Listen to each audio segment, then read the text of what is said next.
बहन जी तारावती महिला संगत की तरफ से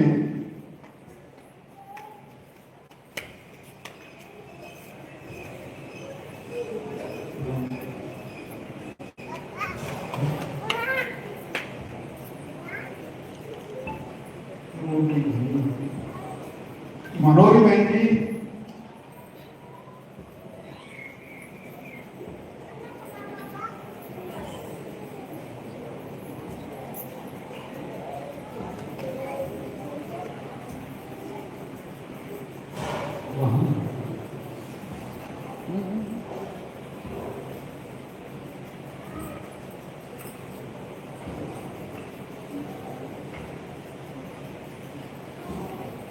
कृष्णा बहन जी,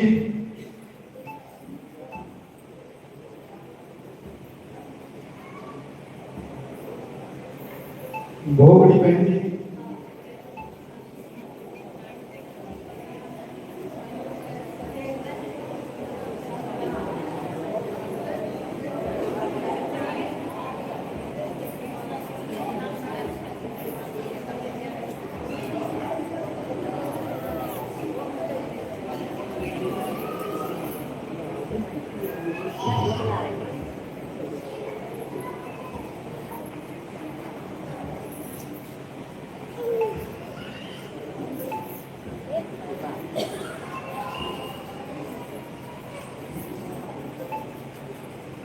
पुष्पा बहन जी,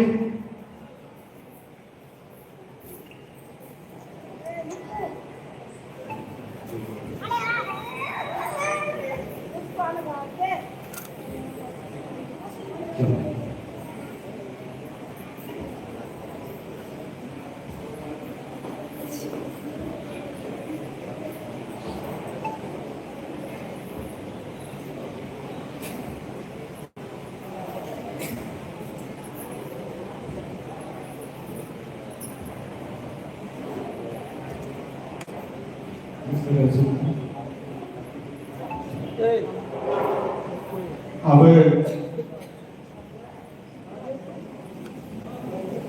अच्छा हाँ बिल्कुल बिल्कुल। देखो ये प्यारे बच्चे अभी अपनी राष्ट्रीय उक्ति शिक्षी का फूलमाला से स्वागत कर रहे हैं। बड़े सेवादार बच्चे हैं। ज्ञानवती बहन जी,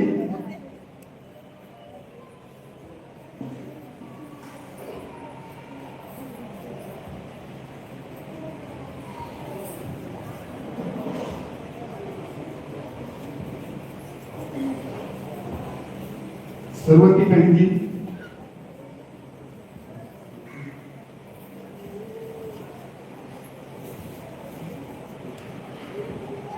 अब ये स्वागत का क्रम पूरा हो रहा है।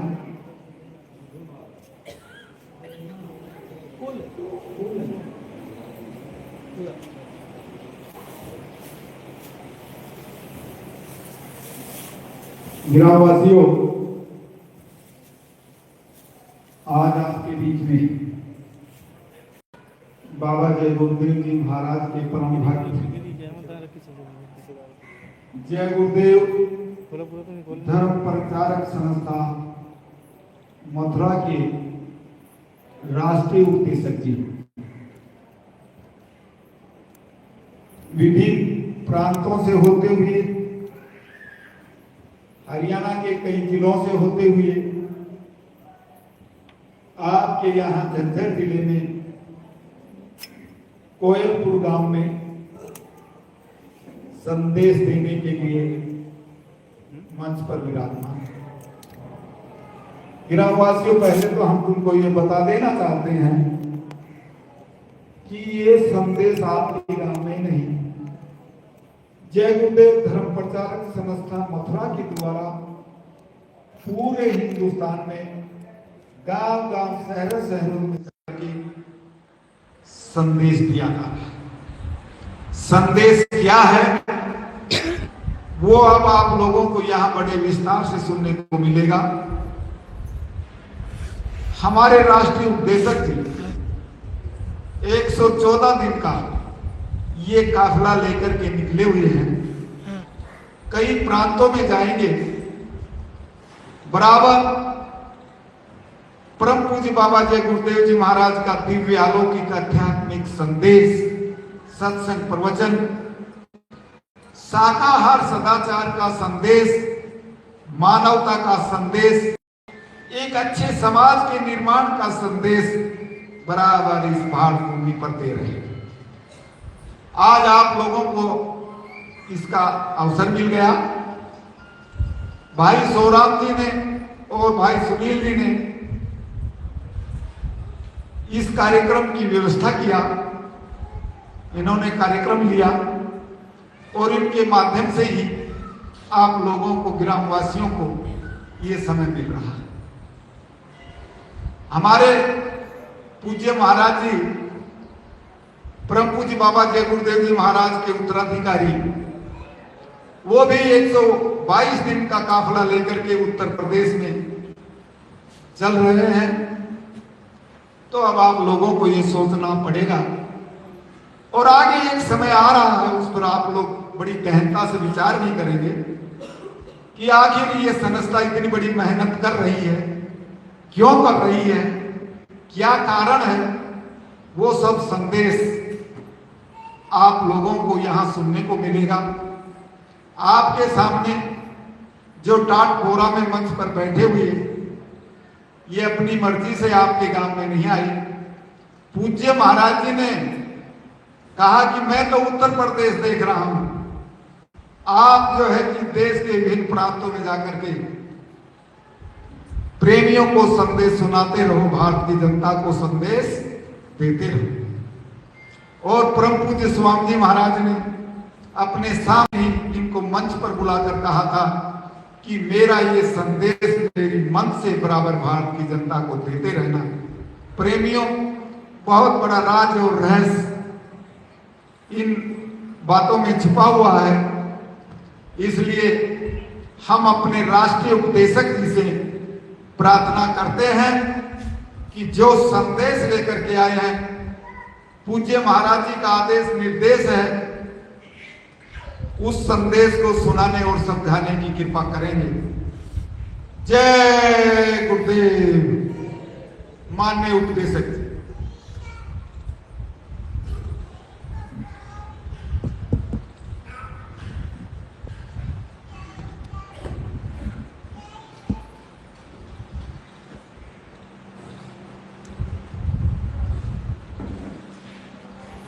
पंखा बंद करो।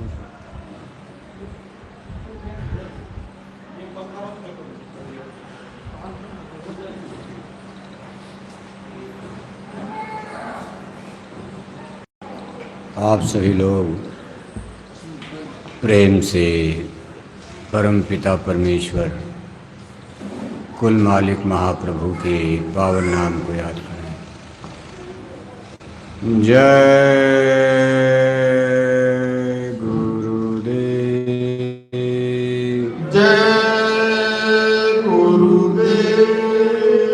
जय गुरुदेव नाम किसका? प्रभु का। जय गुरुदेव। जय गुरुदेव।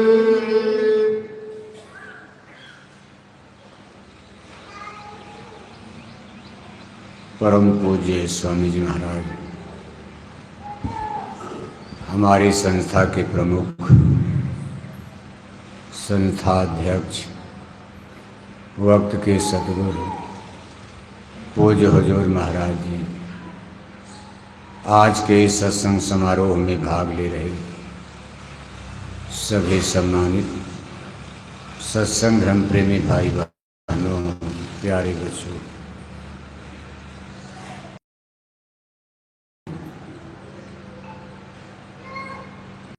मंदिर के पवित्र प्रांगण में जिला झज्जर, हरियाणा प्रदेश, जय गुरुदेव धर्म प्रचारक संस्था मथुरा की तरफ से धर्म और अध्यात्म का शाश्वत सनातन संदेश होने जा रहा वैसे तो जय गुरुदेव नाम आप अपने झज्जर में, हरियाणा में बहुत दिनों से सुन रहे हैं। समय समय पर टाट पहन करके, शाकाहारी जैकेट पहन लोग आपके गांव जवार में प्रचार करने के लिए आते रहते हैं। धर्म का प्रचार, मानवता और मनुष्यता का प्रचार हमारे आपके जीवन के लिए बहुत ज़रूरी चीज़ होता है। चाहे युग जमाना कितनों बदल जाए, हम आप कितनों डेवलप या विकास कर लें, धनवान बन जाएं, बलवान बन जाएं, ज्ञानी बन जाएं, विज्ञानी बन जाएं, इंजीनियर बन जाएं, डॉक्टर बन जाएं, हरियाणा नहीं पूरी दुनिया की दौलत हमको मिल जाए, लेकिन ये संसार नाशवान है। मैन इज मॉर्टल, ये मृत्यु लोक है। एक न एक दिन यहाँ मौत की शहजादी आती है। अमीर हो चाहे गरीब हो, राजा हो प्रजा हो, सबको एक न एक दिन ये हरियाणा झज्जर, ये दुनिया और दुनिया के सामान पदार्थ छोड़कर चलना है। रहना नहीं, देश वीराना है। इसलिए अध्यात्मवाद हमको आपको, धर्म हमको आपको इस तरह का ज्ञान बोध कराता कि जब ये हरियाणा झज्जर आपका छूट जाएगा, ये शरीर भी आपकी छूट जाएगी, इसको अपने गांव घर वाले आग में जला करके भस्म कर देंगे। सूरज की तरह से चमकता हुआ चेहरा, सोने की तरह से चमकती ये काया शरीर एक दिन आग में जलकर मुट्ठी भर राख हो जाएगी। मिट्टी मिट्टी में मिलकर के मिट्टी बन जाएगा। फिर आप कहाँ जाते हो? क्या मौत के बाद भी आप जिंदा रहोगे? अपने हिंदू धर्म की परंपरा के अनुसार, संत महात्माओं की ज्ञान विद्या के अनुसार हमारे आपके कई जन्म मरण हो चुके हैं। इतने जन्म मरण होने के बाद भी महात्मा कहते भाई हम कभी नहीं मरते हैं। अगर मान लो शरीर के साथ हम एकदम मर गए तो फिर जन्म होने का कोई प्रश्न नहीं है। लेकिन साइंस ऑफ सोल अध्यात्मवाद में हमारे जितने आध्यात्मिक ग्रंथ हैं, रामायण, गीता, वेद, भागवत, शास्त्र, पुराण, सभी संत महापुरुष चिल्ला चिल्ला कर कह रहे हैं कि मरना तो केवल शरीर का होता है, हमारी आत्मा यानी हम कभी नहीं मरते। हम न मरे मरे हैं संसारा, यानी हमारा ये जो वर्तमान का जीवन है, इस समय जो आपका वजूद है, ये दो चीज़ों के मेल से चल रहा है। एक शरीर है, दूसरी आत्मा है। शरीर तो हम आप देख रहे हैं, अपनी अपनी शरीर सब लोग देख रहे हो, और इस शरीर की रक्षा सुरक्षा में हमारा आपका सुबह शाम दिन रात समय भी बीत रहा, लेकिन आत्मा को हम आप नहीं देख पाते। और अपनी आत्मा की रक्षा के लिए, उसकी सुरक्षा के लिए हम आप कोई युक्ति जतन उपाय नहीं करते हैं। शरीर की रक्षा के लिए देखो, नहाना धोना, बढ़िया कपड़ा, बढ़िया भोजन, इस शरीर को जाड़ा गर्मी से बचाने के लिए कितनी बढ़िया बढ़िया कोठी, हवेली, घर, मकान। लेकिन अपनी जीवात्मा की रक्षा के लिए हम आप कोई उपाय नहीं कर रहे हैं। संत महापुरुष समझाते हैं भारी धोखा खाओगे आप अगर केवल शरीर की रक्षा में ही लगे रह गए, तो शरीर तो आपका साथ छोड़ देगा। आप कितनों डॉक्टर के पास जाओ, डॉक्टर आपको जवान बनाएगा? एक न एक दिन आपका बुढ़ापा आएगा, आँख चली जाएगी, चश्मा लगेगा, डॉक्टर आँख देगा? बहुत करेगा, मोतियाबिंद का ऑपरेशन कर देगा, आपको थोड़ा पावर वाला चश्मा दे देगा, लेकिन चश्मा भी कितना काम करेगा? थोड़े दिन के बाद चश्मा भी बेकार, कोई काम नहीं। कान चला जाएगा, बहरे हो जाओगे, डॉक्टर क्या करेगा? बुढ़ापे में आपके दांत टूट करके गिर रहे हैं, बहुत करोगे, नकली लगा लोगे। अब असली और नकली में तो अंतर होगा ही। तब तक गठिया पकड़ लिया, बात पकड़ लिया, छड़ी लेकर चल रहे हो, तब तक चारपाई पर गिर जाओगे, चम्मच से पानी पिलाया जा रहा। जवानी में आदमी देखो कितना ताकत रहती, लेकिन बुढ़ापे में एक गिलास पानी उठाना कठिन हो जाता है, और इसी बीच में मौत आ जाएगी। चलो, आपका खेल ही खत्म हो जाएगा, निकाल कर ले जाएंगे।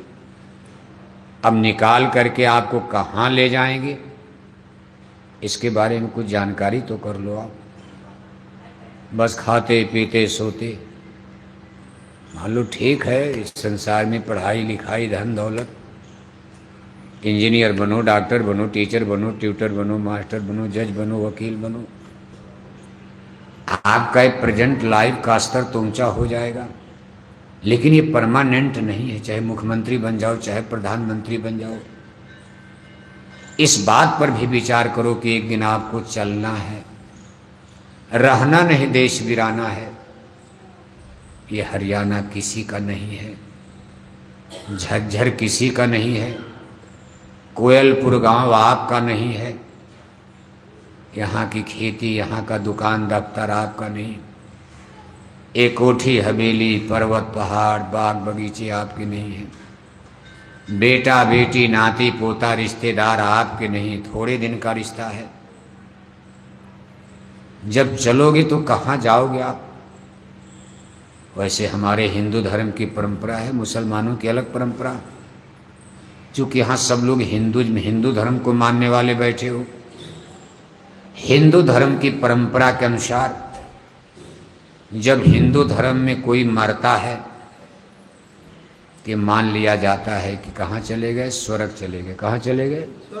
स्वर्ग चले गए। आप मानते हो? जब हिंदू लोग 10वां और ब्रह्म हो 13वें अंतिम संस्कार करके तमाम धार्मिक अनुष्ठान क्रिया कर्म कांड करते हो, अपने दादा दादी के मरने के बाद 13 दिन में आप ब्रह्मोत्सव का आयोजन करते हो। यहाँ भी होता कि नहीं होता? भंडारा मनाते हो दादा का। जब कोई मर जाता है तो अपने बिरादरी के लोगों को, रिश्तेदारों को, नातेदारों को, अब जिसके पास पैसा ज़्यादा है 2-4 गांव को बुलाएगा। कोई एमपी एमएलए मिनिस्टर मर गया, पूरा हरियाणा लड्डू खाने आएगा उसकी तरह ही में।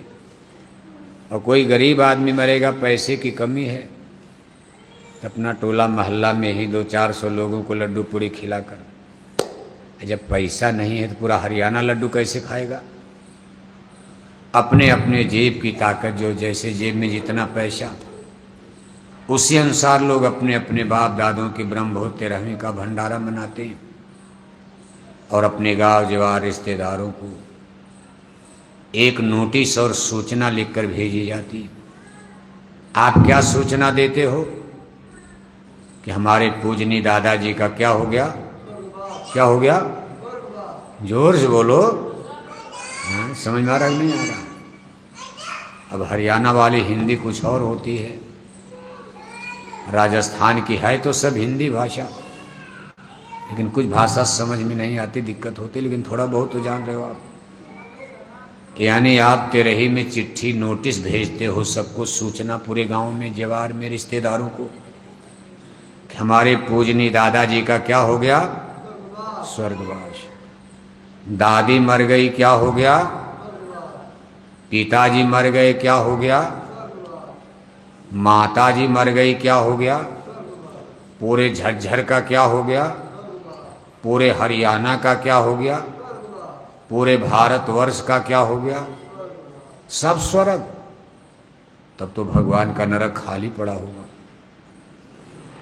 आज तक पूरे हरियाणा में किसी ने ये सूचना नहीं दिया कि मेरे दादा का तो नरकवास हो गया।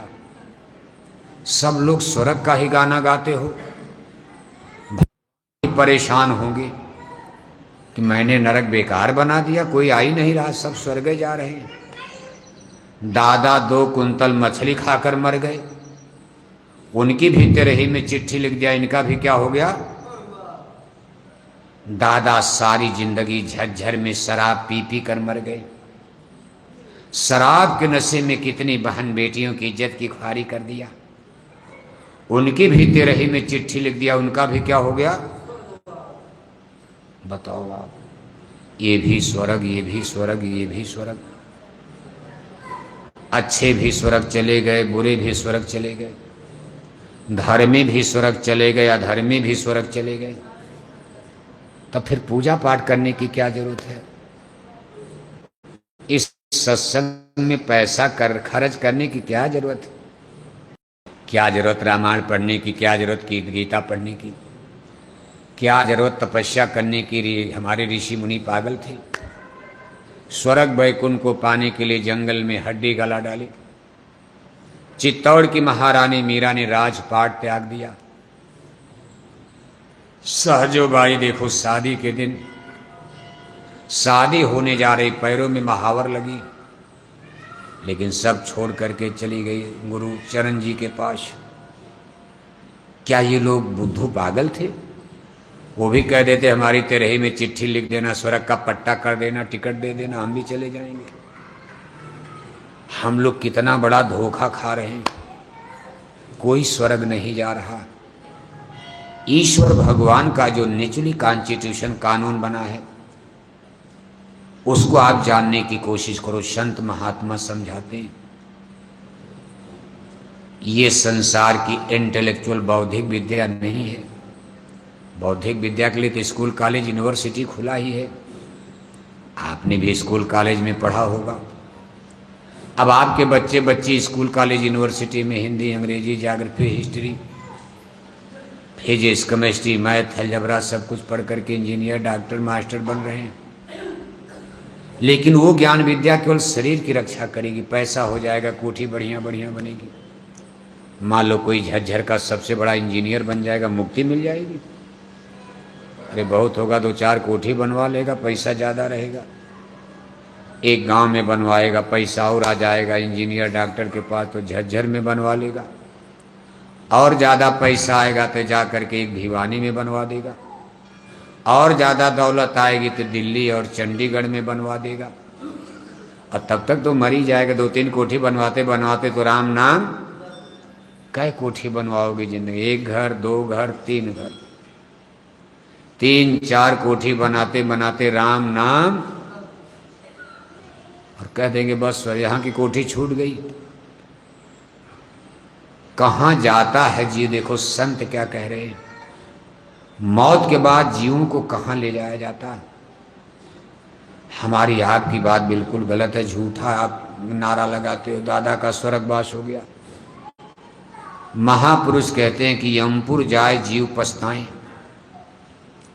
यम के दूत 3 बहु सताएं। कहा जब जीव के मौत का समय आता है तो इसको लेने के लिए सिपाही आते हैं खुदा के, भगवान की, जिनको संतों की भाषा में धर्मराज यमराज का दूत यमदूत कहा जाता। जैसे किसी को पकड़ने के लिए थाने की पुलिस, सिपाही आते हैं। कोई सीधे सीधे थाना जाएगा? अगर पुलिस न पकड़ के ले जाए, कोई खुशी से। अगर आपको मौत के समय सिपाही न ले जाएं, कोई मरना चाहेगा? चलोगे आप सीधे, महाराज हमको ले चलो, हम ना महाराज अभी नहीं। कोई भी हरियाणा में मरना नहीं चाहता, जबकि जानते हो कि एक दिन मरना। लेकिन अगर भगवान ऐसा कानून बना दे, भाई अपनी इच्छा अनुसार से चले आना, सब काम कर लो, नाती पोता, बेटी बेटा, घर मकान, कोठी हवेली। चंडीगढ़ में मुख्यमंत्री बन जाओ, दिल्ली में प्रधानमंत्री बन जाओ, अमेरिका का, लंदन का राज ले लो, इसके बाद हमारे पास चले आना। तो कोई कभी जाएगा? अरे कहेंगे महाराज अभी तो हमको चंदा मामा का राज चाहिए। सूरज भी हमारे हवाले करो, चंद्रमा भी हवाले करो, दिल्ली अमेरिका सब हमारे हवाले। कोई नहीं चाहता। इसलिए भगवान बड़े चालाक, उन्होंने कानून बना दिया। कहा देखो भाई, ये लोग माया की बाजार में फंस गए हैं। ये सब माया की बाजार, झज्जर माने माया। एक कोठी हवेली जमीन बगीचा सब माया की छाया। माया का मतलब जिसने आपको धोखे में फंसा लिया, जान रहे हो कि झूठा है, लेकिन सभी लोग इसी में फंसे पड़े हैं। कहा बंधे तुम गाढ़े बंधे, एक दो बंधन होता तब तो छूट भी जाता। कितने बंधन में माया ने फंसा रखा। कहा बंधे तुम गाढ़े बंधनान, फंसे तुम गाढ़े बंधनान। पहला बंधन पड़ा देह का, दूसर तिरिया जान, तीसर बंधन पुत्र का जानो, चौथा नाती मान, नाती के फिर नाती हूँ मैं, तो फिर कहिए कौन ठिकान। चौलल पचरस सतर रसरी, बांध लिया तुम बहुबी तान। सुख संपदा और हाट हवेली, आय बिछाया बहुबी जाल। क्या क्या विपद बखानू तेरी, तो माया में रह गलतान। और मरे बिना तुम छोड़त नाही, जीते भर देते नहीं कान। संत सदगुरु बहु समझावें, उनकी बातें एक न मान। कैसे मुक्ति बने तुम्हारी, अब भरमो 84 खान। जैसे गाय खूंटे से बंधी है, मोटी रस्सी लगाकर आपने खूंटे में बांध दिया। गाय भागना चाहती, मुक्त आजाद होना चाहती, वो भाग करके जंगल जाना चाहती, लेकिन जब वो खींचती है तो रस्सी लगी है। रस्सी टूट जाए, खूंटा टूट जाए तब तो गाय भागेगी। रस्सी टूटती नहीं है, खूंटा उखड़ता नहीं, तो गाय भाग पाएगी? ऐसे जिस बंधन में आज आपको माया ने बांध लिया, ये बंधन आपका छूट नहीं रहा। इतना मिल गया महाराज, और मिल जाए, महाराज थोड़ा और मिल जाए, मरते दम तक बस मिल जाए मिल जाए मिल जाए। त्याग नहीं, छोड़ना नहीं। छोड़ेंगे कब? जब मौत आ जाएगी। जीते जी तो कोई छोड़ने को तैयार नहीं। आज 100 रुपया का नोट आपका कहीं जंगल में गिर जाए जेब से, घर में जाओगे घंटा भर परेशान रहोगे, कहाँ गिर गया 100 रुपया हमारा। 1 घंटे तक आपको नींद नहीं आएगी, हिसाब किताब लगाओगे, कहाँ 100 रुपया गड़बड़ हो गया। 100 रुपया भी कोई नहीं छोड़ना चाह रहा, लेकिन जिस दिन मौत आएगी सब आपका छूटेगा 1 मिनट के अंदर। और ये ममता मोह में जिसमें माया ने बांधा है, ये बंधन आपका उखड़ा नहीं, रस्सी माया की टूटी नहीं।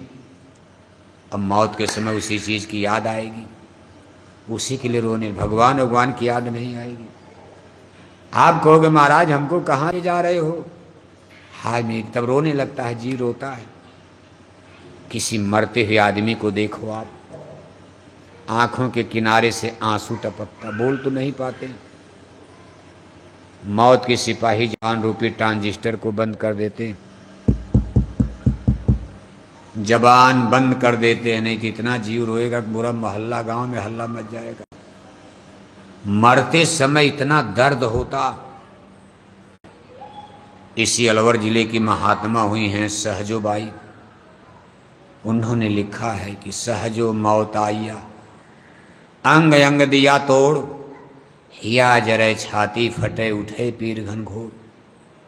सहजो मौत के समय पीड़ा उठा तपार, मानो बिच्छू एक साथ मिल मारे डंक हजार। जीव जाना नहीं चाहता, सिपाही खींच रहे हैं, चलो। अरे महाराज अभी नहीं, सुबह हो जाने दीजिए, अभी रात का समय है, मैं अपने बाल बच्चों से मिल तो लूं। कहा नो स्टे ऑर्डर, ये भगवान का कानून है, इसमें कोई स्टे ऑर्डर नहीं कि 2 घंटे 3 घंटे रुक जाओ।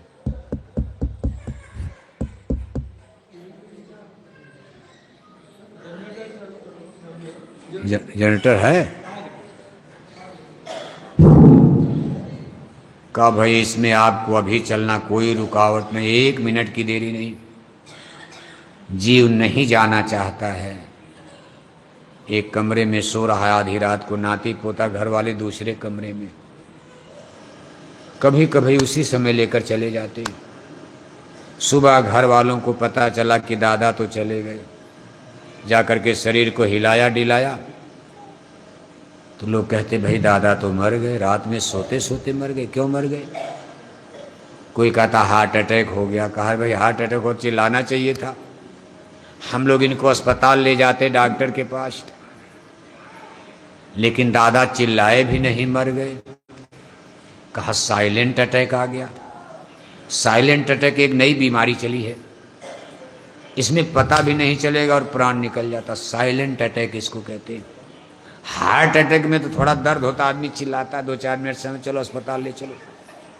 लेकिन साइलेंट अटैक में बगल में आप सोते रहोगे, पता नहीं तब तक पिंजड़े से पक्षी उड़ जाता है। नई नई बीमारियां, जाना कुल मिलाकर के मरना है। चाहे बाढ़ में मरो, चाहे सूखा में मरो, चाहे भूकंप में मरो, चाहे एक्सीडेंट में मरो, चाहे जहर खा करके मरो, चाहे गोली बंदूक से मरो, लेकिन मरना तरीका कुछ भी हो, आग में, पानी में, जैसे भी। कभी कभी आप देखते बच्चियों को बलात्कार करके मार डालते, कितना दर्द होता होगा बताओ। आदमी कितना शैतान हो गया इस जमाने में, जबकि पढ़ा लिखा समाज है, सब लोग इंटेलेक्चुअल हैं, ग्रेजुएट हैं, लेकिन बच्चियों को जंगल में ले गए, बलात्कार किया। उसने कहा अरे भाई आप हमारे परिचित हो, दादा हो। 50 साल का बुढ़ा है, 12 साल की नाबालिग बेटी है, गांव में जंगल में ले गए। 50 साल का बुढ़ा 12 साल 10 साल की बेटी के साथ बलात्कार करता है। बेटी कहती अरे आप हमारे बाबा हो, ये क्या कर। बच्चा को तलवार लेकर जंगल में काट काट करके मार डालते हैं। ऐसा जुर्म अत्याचार तो रावण के जमाने में भी नहीं हुआ। सीता को ले जाकर के 1 महीना अशोक वाटिका में इज्जत से रखा। जिस रावण को हम लोग अधर्मी विधर्मी पापी कहते हैं, एक बार सीता जी ने हाथ जोड़ा था कि आप हमको 1 महीने का समय दे दो। अगर प्रभु राम हमारी खोज में नहीं आएंगी, 1 महीने के बाद 30 दिन के बाद ज्यों ही 31वां दिन आएगा, मैं आपकी रानी बन जाऊंगी, आपके महल में चलूंगी। लेकिन 30 दिन तक आप हमारे सत्वित की रक्षा करो, 30 दिन तक हमारे शरीर को मत छूना। रावण ऐसा धर्मी विधर्मी आदमी भी मान गया बताओ। और सीता जी को 30 दिन अपने घर मकान के बाहर एक जंगल में पेड़ के नीचे वाटिका में रख दिया। कहा कुछ नहीं, आपको कोई कुछ नहीं बोलेगा। आज का मनुष्य तो रावण का भी दादा बन गया। बेटियां प्राण की भीख मांग रही हैं, तुरंत घंटे 2 घंटे में बलात्कार किया, काट मार करके आंख निकाल दिया, टांग तोड़ दिया, हड्डी तोड़ डाला। ऐसी घटनाएं 10, 20, 50 रोज भारत में हो रही। लंदन अमेरिका की बात अलग है, धर्म धरती है, भगवान रामकृष्ण की धरती है, साधु संतों का देश है, इसको धर्म भूमि कर्म भूमि कहा जाता। और ऐसे समाज में हो रही है। जब आज हरियाणा में सब लोग पढ़े लिखे हो, कोई बुद्धू और पागल नहीं है, कोई अनपढ़ गवार नहीं है, सब लोग इंटेलेक्चुअल ग्रेजुएट बीए एमए पास, और लिए दिए चौपट कर दिया समाज को। आज मामा भांजी को नहीं पहचान रहा। सोचो आप, कितना खराब समय आ चुका, आगे आपको पछताना पड़ेगा। अभी आप नहीं समझ रहे हो, किसी की बेटी के साथ हो सकता, किसी के साथ घटनाएं अब घट सकती हैं, कोई सुरक्षित नहीं है। जिनके साथ घटना हो रही उनको भी नहीं पता था कि आज मेरा ऐसा बुरा दिन आने वाला। आराम से आदमी खा करके कपड़े उपड़े पहनकर घर से निकल, उसको क्या पता आज आगे काल खड़ा है। जिनके साथ ये घटनाएं हो रही कोई किसी को पता नहीं है। किसी के भी साथ ये घटनाएं हो सकती, किसी की बेटा बेटी के साथ, क्योंकि सबकी बच्चियां आपसे दूर हैं बेटा बेटी। किसी की बच्ची बंगलौर में है, किसी की हैदराबाद में है, किसी की बच्ची चंडीगढ़ में पढ़ रही, किसी की भिवानी चली गई है, किसी की हिसार चली गई है, झज्जर से निकल कर किसी की दिल्ली चली गई। वहाँ कोई माई बाप नहीं है, कोई सिक्योरिटी नहीं, कोई सिपाही नहीं, कोई सुरक्षा नहीं है। और ऐसे समाज में ये चली गई जैसे भूखे भेड़ियों के बीच में एक बकरी चली जाती। भेड़िया भूखा है, उसके बीच में भेड़ियों के झुंड में अगर एक बकरी चली जाए तो उसकी मांस को नोच नोच कर बकरी क्या करेगी। आपने ऐसे गंदे समाज में बेटियों को छोड़ दिया, इनका जीवन नष्ट हो रहा है। समाज को पहले अच्छा बनाना चाहिए था। आप कहोगे भाई अब हमने तो यूनिवर्सिटी में भेजा, यूनिवर्सिटी से बढ़िया कौन समाज होगा। लेकिन आपको मालूम नहीं यूनिवर्सिटी की स्थिति क्या है। यूनिवर्सिटी विद्या का सबसे बड़ा ज्ञान का केंद्र माना गया, लेकिन आज यूनिवर्सिटी में भी शराब चल रही है। बताओ आप, आज यूनिवर्सिटियों का ये हाल है, जो विद्या का ज्ञान का सबसे बड़ा केंद्र है, वहां जाकर के वहां की गलत संगत में पढ़कर हमारी बेटियों ने शराब पीना शुरू कर दिया। अब बेटियों का क्या दोष है। गांव में शराब नहीं थी, बेटियां शराब नहीं पीती थी। यूनिवर्सिटी में शराब है, लोग पहले से पी रहे थे, मास्टर पी रहे, प्रोफेसर पी रहे, बच्चे पी रहे। बेटियों ने भी गंदी आदत को पकड़ा। अब सबकी बात हम नहीं कर रहे हैं, लेकिन एक ही मछली तालाब को गंदा बना देती है। बुराई बड़ी तेजी से बढ़ती है, अच्छाई लाने में तो समय लगता है, लेकिन बुराई बाढ़ के पानी की तरह से बढ़ती है। अपने गांव को देखो आप, आज के 50 साल पहले गांव में इक्का दुक्का शराब पीने वाले, बाकी सब लोग गुड़गुड़ गुड़गुड़ गुड़गुड़ गुड़गुड़ हुक्का मारते थे। जब शराब का दौर चला, शराब की दुकानें गांव गांव सरकार ने खुलवा दिया। आज आपके इस गांव में कितने लोग शराब पीने लगे। छोटे छोटे बच्चे कक्षा 10 पास नहीं कर पाए, अभी शादी नहीं, ब्याह नहीं, और माँ बाप के चोरी चोरी जंगल में जाकर गांजा पी रहे हैं, शराब पी रहे हैं। और शराब मनुष्य के लिए कितनी खतरनाक बुद्धि को पागल कर देता है। शराब के नशे में आदमी की बुद्धि इतनी पागल हो जाती कि 11 बजे रात को शराब पीकर घर गया, सामने सगी चाची आ गई, हाथ पकड़ लिया, सामने सगी भतीजी आ गई, हाथ पकड़ लिया। शराब के नशे में आदमी की बुद्धि इतनी पागल हो जाती, उसको चाची भतीजी बहन बेटी का ज्ञान नहीं रहता। इसलिए हमारे संत महात्माओं ने इसको मना किया था। रामायण में भी मना किया गया, कहा सुरसर जलकृत वारुण जाना, कब हुन करें संत तेहि पाना। रामायण चिल्ला चिल्ला करके शराब का विरोध कर रही है कि भाई अगर गंगा जल से भी शराब बने, गंगा जल, जिस गंगा जल के पवित्र जल में स्नान करके हिंदू लोग मुक्ति की आशा करते, मेरा सब पाप धुल जाएगा। हरिद्वार जाते हैं, अभी देखो प्रयागराज इलाहाबाद लोग गए, भाई मुक्ति मिल जाएगी गंगा मैया के पानी में। रामायण में लिखा कि उस गंगा जल से भी अगर शराब बनी हो मत पीना, इसको, ये पाप है। पियोगे आपका परिवार नष्ट होगा, समाज बर्बाद हो जाएगा। लेकिन आज वही हिंदू लोग रामायण पढ़ते हैं लेकिन शराब पीते हैं। रामायण पढ़ने वाले हिंदू भी शराब पीते। बताओ आप, कुछ पीते हैं, कुछ ज्यादा तो पीते हैं, कुछ नहीं पीते हैं। रामायण पढ़ रहे लेकिन रामायण की बात कोई मान रहा। रामायण शराब को चिल्ला चिल्ला करके मना कर रही, और ये हिंदू लोग रामायण पढ़ करके शराब पीते हैं। मुसलमानों की किताबों में भी शराब को मना किया गया। जैसे हिंदुओं की किताब रामायण गीता है, वेद है, ऐसे मुसलमानों की पवित्र किताब का नाम पाक कुरान और हदीस है। मुसलमानों की किताबों में वहाँ भी मना किया गया कि हे मुसलमान, अगर तेरे इंसानी जिस्म पर शराब का एक कतरा गिर जाए तो जिस्म को जला दे या काट कर निकाल दे, तब तेरी गुनाहें माफ होगी, वरना इस्लाम से काफिर खुदा से जुदा हो जाएगा।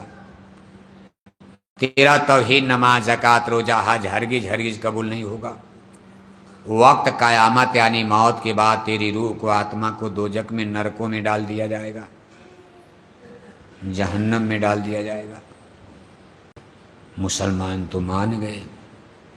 मुसलमान अपनी किताब की बात कितना मानते हैं कि मुसलमान हिंदुओं की तरह शराब नहीं पीते। हिंदू ज़्यादा शराब पीते हैं, मुसलमान कम पीते। नई पीढ़ी में उनमें भी बिगाड़ हो रहा। हिंदू शराब बेचते भी हैं, बताओ, पीने को मना किया गया था। हिंदू लोग शराब का ठेका लेकर बैठ गए। आपके हरियाणा में झज्जर में ये जितने शराब के ठेके दुकान चलती है, ये सब हिंदू चला रहे हैं। और हर जात के हिंदू, जाट चलाते हैं, यादव चलाते हैं। ये नहीं कि केवल छोटी जात के हिंदू, ब्राह्मण भी शराब का ठेका चलाते, राजपूत ठाकुर लोग भी चलाते, जाट चौधरी चला रहे, यादव चौधरी चला रहे, गुजर लोग चला रहे। छोटी जातियां तो मान लो उनके पास पैसा नहीं, वो कम ठेका पाती। शराब का ठेका पावर वाला आदमी पाएगा, जिसका थोड़ा दिल्ली चंडीगढ़ में पकड़ होगी। ये बड़े बड़े एमपी एमएलए लोग, उन्हीं के रिश्तेदार नातेदार चलाते, पैसा वैसा उनके पास ज़्यादा रहता। बताओ, मुसलमान कहीं शराब का ठेका नहीं चलाते। मुसलमान अपनी किताब की बात को कितना मानते हैं, तवज्जो देते हैं। मुसलमान शराब नहीं बेचते हैं, पीने के लिए थोड़े बहुत उनके यहाँ भी लोग पीने लगे, पीते भी हैं, लेकिन हिंदुओं से कम शराब मुसलमान पीते हैं। बेचने के नाम पर मुसलमानों का ग्राफ 0 है। कहीं भी मुसलमान शराब की दुकान नहीं। चमड़े का काम करेंगे, लकड़ी का काम करेंगे, भंगार का काम करेंगे, गाड़ियों का टायर का पंचर बनाएंगे, लेबर मजदूरी करेंगे, लेकिन मुसलमान शराब की दुकान, पता लगाना है आप, पता लगाना, खोल लेना झज्जर में, जहाँ भी मुसलमान होंगे किसी गांव में पता लगा लेना। जितनी शराब की दुकानें हैं हिंदू भाइयों की चलती है। ब्राह्मण तक शराब की दुकान भारत में कर रहे हैं। अब धर्म क्या बचेगा आप बताओ। धर्म को तो आपने बिल्कुल फर्जी बना दिया। मंदिर में टन टन घंटी घंटा बजाए जा रहे, हरे रामा हरे कृष्णा कीर्तन गाए जा रहे, पूरे माथे भर चंदन तिलक टीका लगाए जा रहे, गंगा गोदावरी महाकुंभ नहाए जा रहे, जय श्री राम नारा लगाए जा रहे, और एक एक किलो मछली खाए जा रहे, 10-10 बोतल शराब पिए जा रहे, 1-1 किलो अंडा। बताओ, ये कौन सा धर्म आपने खड़ा कर दिया। और इस धर्म के मानने वाले हिंदुओं की संख्या कम है कि ज्यादा है। मांसाहारी हिंदू धर्म को मानने वाले हिंदू आपके हरियाणा में ज्यादा हैं। शाकाहारी धर्म को मानने वाले हिंदुओं की संख्या कम हो गई। आज एक जमाना था आपके हरियाणा में शाकाहारी धर्म को मानने वाले हिंदू ज्यादा थे, मांसाहारी धर्म को मानने वाले हिंदू कम थे। लेकिन अब जमाना बिगड़ गया। मांसाहारी धर्म को मानने वाले हिंदू ज्यादा, शाकाहारी धर्म को मानने वाले हिंदू कम होते जा रहे हैं। इनका ग्राफ कम हो रहा, संख्या कम हो रही। आपका एक गांव है, कौन गांव है? कोयलपुर। नाम तो बड़ा अच्छा, कोयलपुर। चिड़िया का नाम, कोयल तो एक चिड़िया पक्षी होती। अरे इसको भगवान के नाम पर राधापुरम रखते तब भी ठीक था, यदुवंशपुरम रख देते, यादवों का गांव है। अब कोयल नाम रख दिया इसका, बदल दो, नाम बदल देना चाहिए, पढ़े लिखे हो गए। राधापुरम, कृष्णापुरम, यदुवंशपुरम, ऐसा कोई नाम जो आप भगवान के वंशज हो। लेकिन इस कोयलपुर गांव में हमको बताया गया कि भाई यहाँ यादव लोग बहुत हैं। है ना गांव में यादव? आप लोग यादव हो? हैं? जोर से बोलना। यादव, अहीर, यदुवंशी। अब आप अपने कोयलपुर में ही देखो, आप 2 रजिस्टर बनाओ। एक रजिस्टर पर लिखो शाकाहारी हिंदू और एक रजिस्टर पर लिखो मांसाहारी हिंदू। मान लो यादव के साथ साथ और भी तो जातियां हिंदू धर्म को माने गांव में होंगी, कुछ न कुछ तो होंगी। मुसलमानों को छोड़ो, अभी यहाँ कोई मुसलमान तो है नहीं, मुसलमानों को बाद में समझाया जाएगा। अभी तो हिंदुओं को समझाया जा रहा है कि धर्म किसको कहते हैं। एक रजिस्टर पर लिखो कोयलपुर में शाकाहारी हिंदू, एक रजिस्टर पर लिखो कोयलपुर में मांसाहारी हिंदू। और पूरे कोयलपुर गांव में जरा कल सुबह घूमो, आप घर घर जाओ, औरत मर्द बच्चे बच्चियां एक शाकाहारी एक रजिस्टर पर, और मांसाहारी मछली अंडा शराब खाने पीने वालों पर एक रजिस्टर पर। तो कौन रजिस्टर पहले भरेगा? हैं? आप नहीं ये बताएंगे ना, क्यों? कौन रजिस्टर भरेगा पहले? कौन भरेगा? नहीं आपको क्या पता? झगड़ा कराओगे कि हरियाणा है, यहाँ बड़ी जल्दी लाठी चलती, मार के आपकी हड्डी तोड़ देंगे कि हमारी बदनामी करवा दिया। आप बताओ कोयलपुर वाले, अगर 2 रजिस्टर बनाया जाए, एक पर लिखा जाए शाकाहारी हिंदू, शाकाहारी समझते हो? जो लोग मांस नहीं खाते, अंडा नहीं खाते, मछली नहीं खाते, शराब नहीं पीते, गांजा नहीं पीते, इनको कहते हैं वेजिटेरियन लाइफ सिस्टम शाकाहारी। और जो लोग अंडे खाते हैं, मछली खाते हैं, शराब पीते हैं, गांजा पीते हैं, इसको कहते हैं नॉन वेजिटेरियन लाइफ सिस्टम मांसाहारी हिंदू। अगर ये 2 रजिस्टर आपके इस कोयलपुर गांव में बनाया जाए तो हम आपसे ये पूछ रहे हैं कि कौन रजिस्टर पहले भरेगा? कौन भरेगा? हाँ देखो भाई, अब गांव वाले बोले हमारा दोष मत देना, कोयलपुर के लोगों की ही आवाज आ रही कि मांसाहारी रजिस्टर भर जाएगा और शाकाहारी रजिस्टर खाली रह जाएगा। शाकाहारी रजिस्टर एक खाली रह जाएगा और मांसाहारी हिंदू का कई रजिस्टर भर जाए। इसी तरह से वैसे हरियाणा एक अच्छा प्रदेश माना जाता है। अभी यहाँ उत्तर प्रदेश में जाओगे, बहुत यही बगल में देखो पंजाब है, सिख गुरु साहिबानों ने कितनी मेहनत पंजाब में किया, गुरु नानक जी महाराज से लेकर के गुरु गोविंद सिंह तक। लेकिन आज पंजाब में हरियाणा से ज़्यादा लोग सिख लोग मांस खाते, अंडे खाते, शराब पीते। पंजाब से हरियाणा कुछ अच्छा माना जा रहा। नंबर 1 पर शाकाहार में देखो हरियाणा से अच्छा है राजस्थान। राजस्थान में शाकाहारी लोगों का ग्राफ ज़्यादा। राजस्थान से भी अच्छा गुजरात है। गुजरात में शाकाहारी हिंदुओं का परसेंटेज भारत में सबसे ज़्यादा। दूसरे नंबर पर मीराबाई की धरती राजस्थान है, आपके पड़ोस में ही है। तीसरे नंबर पर हरियाणा या मध्य प्रदेश, दोनों में कंपटीशन है। उत्तर प्रदेश जहां भगवान राम और कृष्ण ने जन्म लिया है, उसकी स्थिति बहुत खराब है। आपके हरियाणा से बहुत ज़्यादा मांस खाते, अंडे खाते, शराब पीते उत्तर प्रदेश में। अयोध्या, काशी, मथुरा, जहां हिंदुओं का धर्म का केंद्र है, यानी पूरे भारत की स्थिति आज ये बनी हुई है।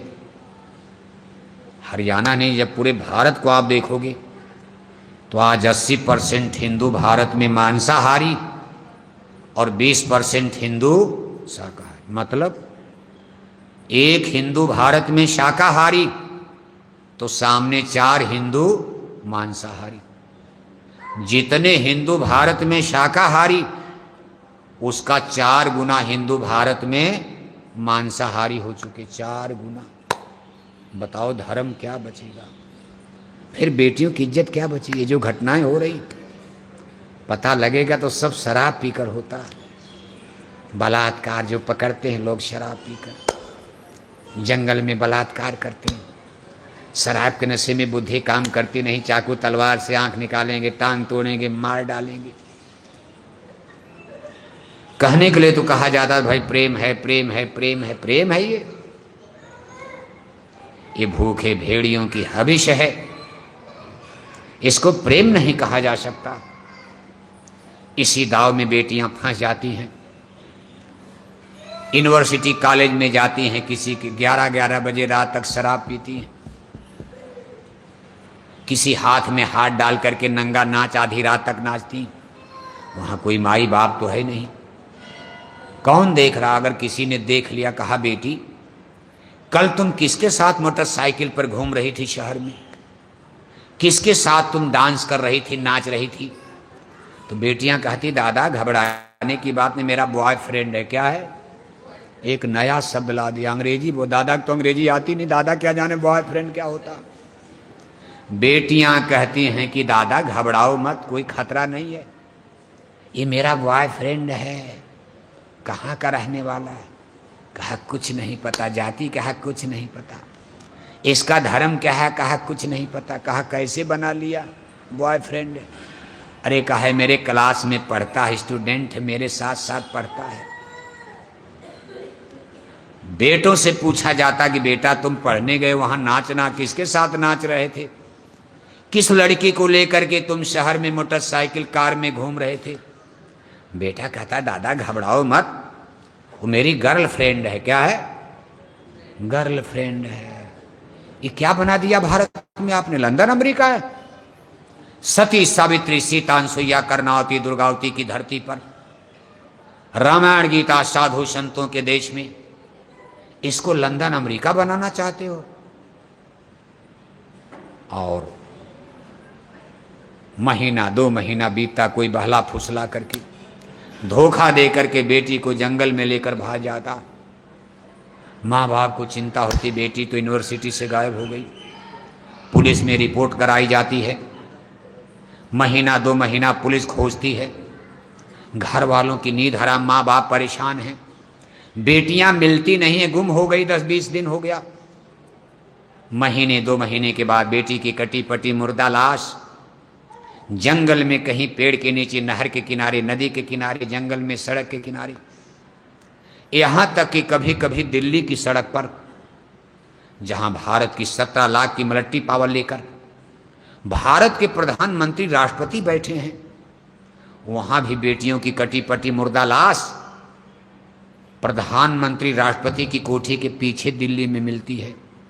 कौन? जब दिल्ली में नहीं बचा पा रहे हो तो हरियाणा के जंगल में बेटियों को कौन बचाएगा? इसलिए बेटियों से सावधान रहो। अभी सरकार के भरोसे मत छोड़ो, अभी पुलिस के भरोसे मत छोड़ दो। सिस्टम गलत है। हमारी बेटियां इंजीनियर बने, डॉक्टर बने, कौन मना करता? बेटियां टीचर बने, ट्यूटर बने, मास्टर बने। बेटे अगर इंजीनियर डॉक्टर बनते, बेटियों को बनने में क्या हर्जा? लेकिन बेटियों में जो गंदी आदत पैदा हो रही है, बेटे तो बर्बाद हो गए शराब में, अब बेटियां भी बर्बाद होने जा रही हैं। इसके लिए हरियाणा को जागना पड़ेगा। आपकी बहुत बड़ी भूमिका। आपने भारत को कई बार संकट से बचाया। हरियाणा तब पंजाब था। हरियाणा नाम तो आजादी के बाद पड़ा। हरियाणा, ये हरि माने भगवान की धरती मानी जाती। कभी यहां भगवान रहे हैं, अपना काम किए, इसी से नाम हरियाणा पड़ गया। नहीं पहले ये पंजाब था। हरियाणा प्रदेश, हिमाचल प्रदेश, पंजाब सब मिलाकर।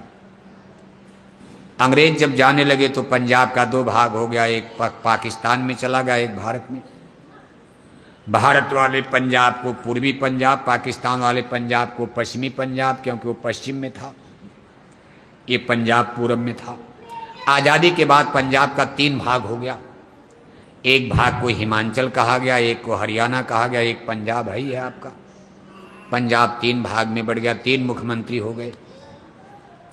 लेकिन ये पंजाब की धरती है, आपने बहुत काम किया। विदेशी आक्रमण देखो, पूरब से कोई आक्रमण भारत में नहीं। जितने विदेशी हमारी धर्म संस्कृति को नष्ट करने के लिए इस धरती पर आक्रमण किए हैं, चाहे हूण आए, चाहे शक आए, चाहे यवन आए, चाहे मुगल आए, चाहे तुर्क आए, चाहे अफगान आए, सब पश्चिम की तरफ से आते थे, पंजाब की तरफ से। और इसी पंजाब के वीरों ने अपना गर्दन, जिसने भी विदेशियों ने भारत पर आक्रमण किया, पश्चिम से किया। और पहला मोर्चा पंजाब में लगता था, लड़ते थे लोग, कभी हार जाते थे, कभी जीत जाते थे, बाद में हारी काम हो गया। जब आपके पूर्वज लड़ाई में हार गए तो विदेशी लोग दिल्ली तक पहुंच गए, दिल्ली और कब्जा कर लिया। जब दिल्ली पर कब्जा हो गया तो पूरा उत्तर प्रदेश, बिहार, बंगाल, महाराष्ट्र, गुजरात सब कब्जा जमा लिया। लेकिन पंजाब की वीरता को भुलाया नहीं जा सकता। इस धरती पर कितने कितने बलिदानी पैदा हुए। आप सिख गुरु साहिबानों का इतिहास पढ़ो। गुरु गोविंद सिंह के दो दो बच्चे दीवाल में चुनवा दिए अपने धर्म को बचाने के लिए। गुरु अर्जुन देव जी महाराज को जहांगीर बादशाह ने देखो तपते तावे में जला करके मार डाला। गुरु तेग बहादुर की गर्दन कट गई। आपके रेवाड़ी हरियाणा की धरती पर देखो राव तुलाराम साहब, ऐसे तमाम लोगों का इतिहास। राव तुलाराम का नाम तो जानते हो, आपकी बिरादरी के थे, आप ही की जाति वंश में पैदा, अंग्रेजों से लड़े थे, लेकिन अब उनकी मलट्टी बहुत कम थी। आज की तरह जमाना छोटी सी फौज थी, अंग्रेजों की बहुत बड़ी फौज कब तक लड़ती, लेकिन फिर भी उन्होंने लड़ाइयाँ लड़ी। धर्म केवल गद्दी की बात नहीं थी, अपने धर्म और संस्कृति की रक्षा के लिए भी उन लोगों ने कुर्बानी दिया। इसलिए आज भी हमारे देश में उन लोगों को याद किया जाता है। गद्दी कुर्सी तो बात की बात है, अपनी बहन बेटियों की इज्जत आबरू को भी बचाना है, अपनी रामायण गीता की गरिमा को बचाना है, भगवान राम और कृष्ण की मर्यादा को भी बचाना है, धर्म और धर्म को भी बचाना है। लड़ाई कई कारण से, क्या आप केवल गद्दी कुर्सी का सवाल नहीं है। केवल गद्दी कुर्सी को बचाकर क्या करो जब धर्म संस्कृति नष्ट हो जाएगी। हम लोग कितनों बढ़िया बढ़िया स्कूल बनवा लें, कितनों बढ़िया बढ़िया झज्जर में सड़क बन जाए, बड़े बड़े यहाँ हवाई अड्डे बन जाएं, बड़े बड़े फैक्ट्री कारखाने लग जाएं, सबके पास कोठी हवेली हो जाए, और हमारी बहन बेटियों की इज्जत कोई न पावे।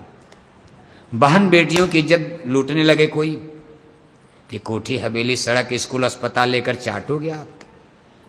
धर्म संस्कृति की भी रक्षा करना राजा का धर्म होता, और धर्म संस्कृति में सबसे पहले जत नारायण पूजते रमनते दत्त देवता। इसमें हम बहन बेटियों की इज्जत आबरू बचे, सुरक्षित रहे, सब लोग अच्छा आचरण करें, बुरा पाप कर्म बुराई कम हो, घर में परिवार में समाज में good idea good behaviour good thing अच्छाई आवे। लेकिन आज एक बार फिर हमारी धर्म संस्कृति पर खतरा आ गया। धर्म की नाव देखो डगमगा रहे, बीच भंवर में डूबने जा रही है। और इसकी पहचान क्या है? जब मां बहन बेटियों की इज्जत असुरक्षित हो जाए, खतरे में हो जाए, सब लोग शराब कबाब में डूब गए, तो समझ लो कि अब धर्म बचने वाला। अब क्या धर्म है? अंडा खाना धर्म है? शराब पीना धर्म है? तिलक टीका तो लगाए हैं, मालूम पड़ा धर्म कर रहे, और पता चला 2 बोतल शराब रोज मार रहे हो, धर्म है? भगवान राम ने कभी मांस खाया था? भगवान जोगेश्वर श्री कृष्ण जी महाराज मांस खाते थे? रामायण गीता वेद भागवत शास्त्र पुराण में कहीं मांस खाना लिखा है? लेकिन फिर भी आज देखो धर्म की नाव डगमगा रही। और जब धर्म की नाव डगमगाती है कोई नहीं बचा पाता, तो इसको बचाने के लिए स्वयं आने वाले भगवान अवतार लेते हैं, जन्म लेते हैं। धर्म आदमी ने नहीं बनाया, जैसे दिल्ली का कानून तो आदमी बनाया। लोग कहते भी हमारा कानून खतरे में है, संविधान खतरे में है, आवाज लगती कि भाई हमारा कानून खतरे में है, हमारा संविधान खतरे में, कॉन्स्टिट्यूशन। लेकिन भगवान ने धर्म का कानून बनाया हम मनुष्यों के लिए। दिल्ली चंडीगढ़ का कानून तो अब बना है, लेकिन मानव जाति वर्जिन ऑफ लाइफ, मनुष्य धरती पर कितना पुराना प्राणी है, और जब मानव ने जन्म लिया धरती पर भगवान ने इसको कानून बनाया। इसी भगवान के बनाए कानून को धर्म जाता, क्या कहा जाता है? दिल्ली के कानून को धर्म नहीं कहा जाएगा, भगवान के बनाए कानून को क्या कहा जाता है? धर्म कहा जाता है। और चूंकि भगवान ने बनाया है, जब उनका धर्म का कानून लोप होने लगेगा, धर्म की नाव डगमगाएगी, तो इसकी रक्षा के लिए स्वयं धरती पर भगवान दौड़े दौड़े जन्म लेते।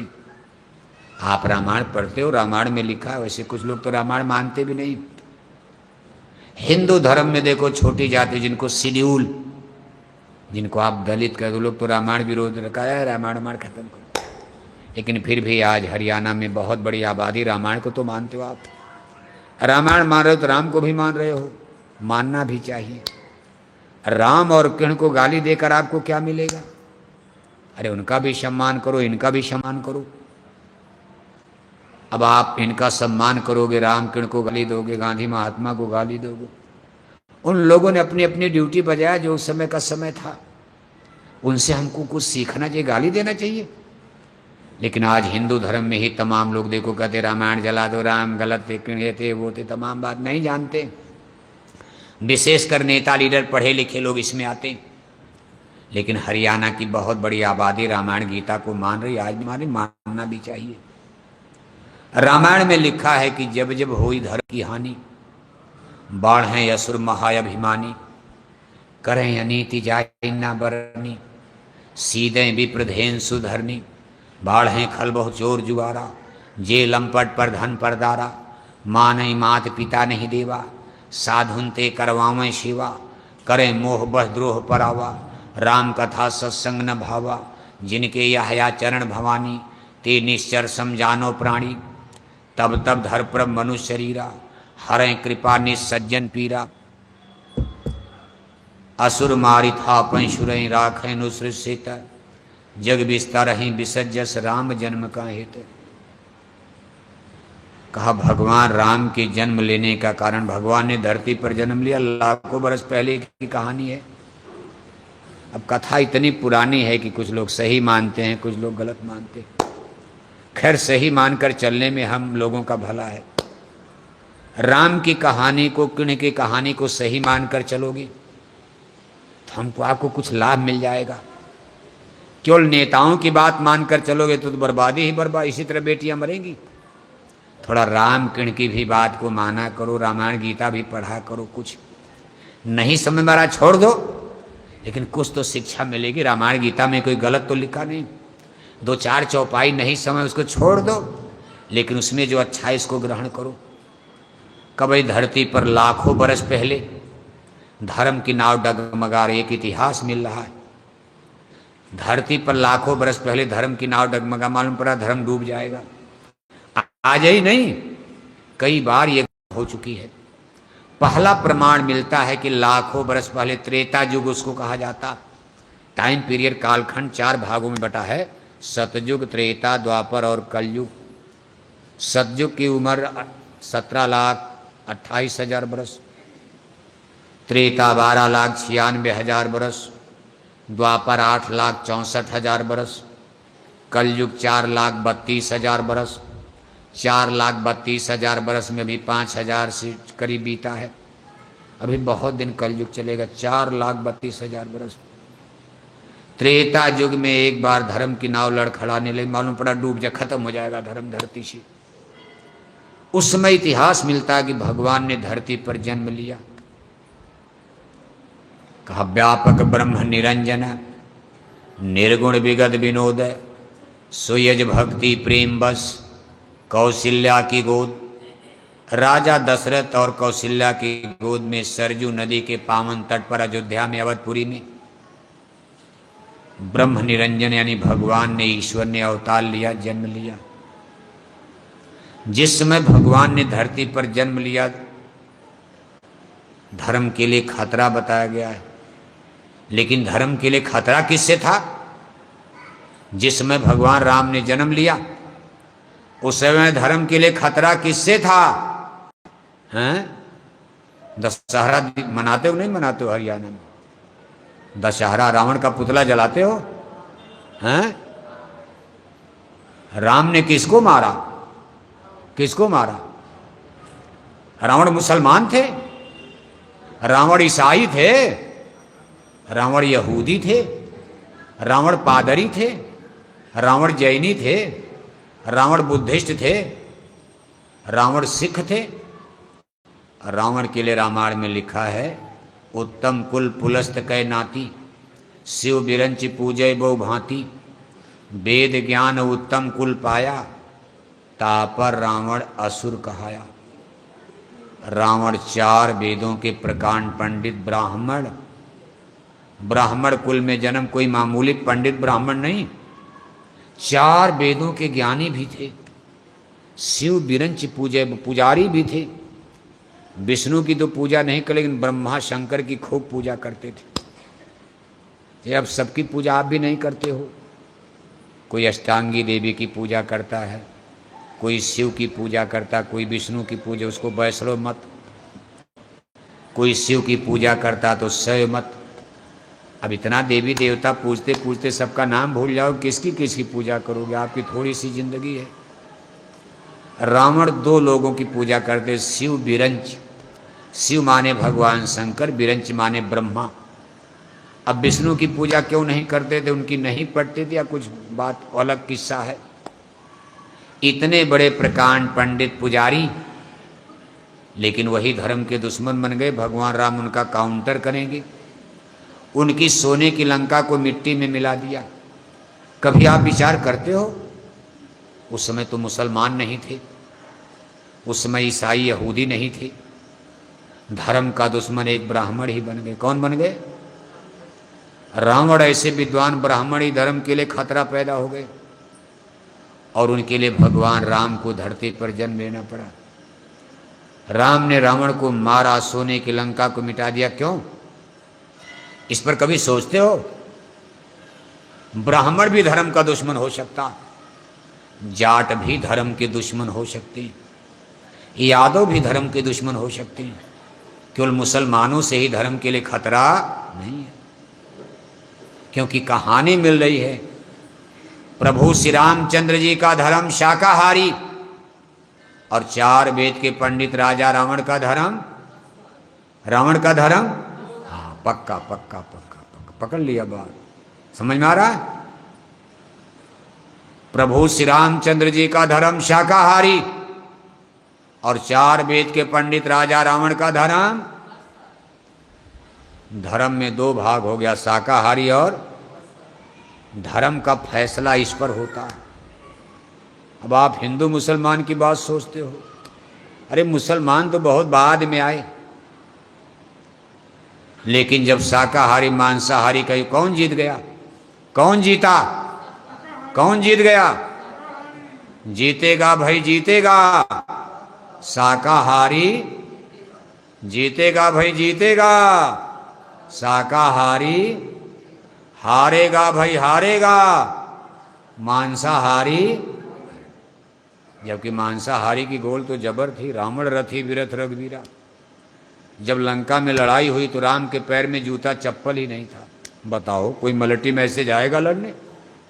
फौज में किसी को बिना जूता चप्पल के भेज दो तो मरीज जंगल में कांटा में मर जाएगा।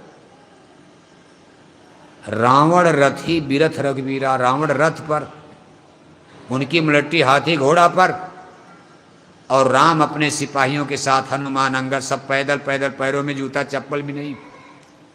जब भगवान राम के ही पैर में जूता चप्पल नहीं, तो हनुमान अंगद को सूट बूट कहाँ मिलेगा? सब पैदल पैदल, लाठी डंडा लेकर। लेकिन जीता कौन? पैदल वाले जीत गए, हाथी घोड़ा वाले हार गए। मिसाइल लेकर, परमाणु बम लेकर के आए, हार गए, और लाठी डंडा लेकर के शाकाहारी वानर दल जीत गया। इसके लाख बरस बीतने के बाद, लाखों बरस बीतने के बाद एक बार फिर धर्म की नाव डगमगाने लगी। सारे राजा महाराजा विधर्मी हो गए। जब राजा विधर्मी हो गए तो प्रजा भी विधर्मी हो जाएगी। अंधेर नगरी चौपट राजा, टकासिर भांजी टकासिर। जैसा राजा वैसे प्रजा, जैसा राजा होगा वैसे तो प्रजा बनेगी। लाखों बरस के बाद एक बार फिर धर्म की नाव डगमगा रही। राजा महाराजा पापी हो गए। अब धर्म की रक्षा के लिए भगवान फिर जन्म लेने जा रहे हैं। कहा तब जदुवंश कृष्ण अवतारा, हुई हैं हरन धरन अगधारा। सगे मामा कंस की जेल में मथुरा में, यदकुल में यादव वंश में भगवान ने फिर अवतार लिया।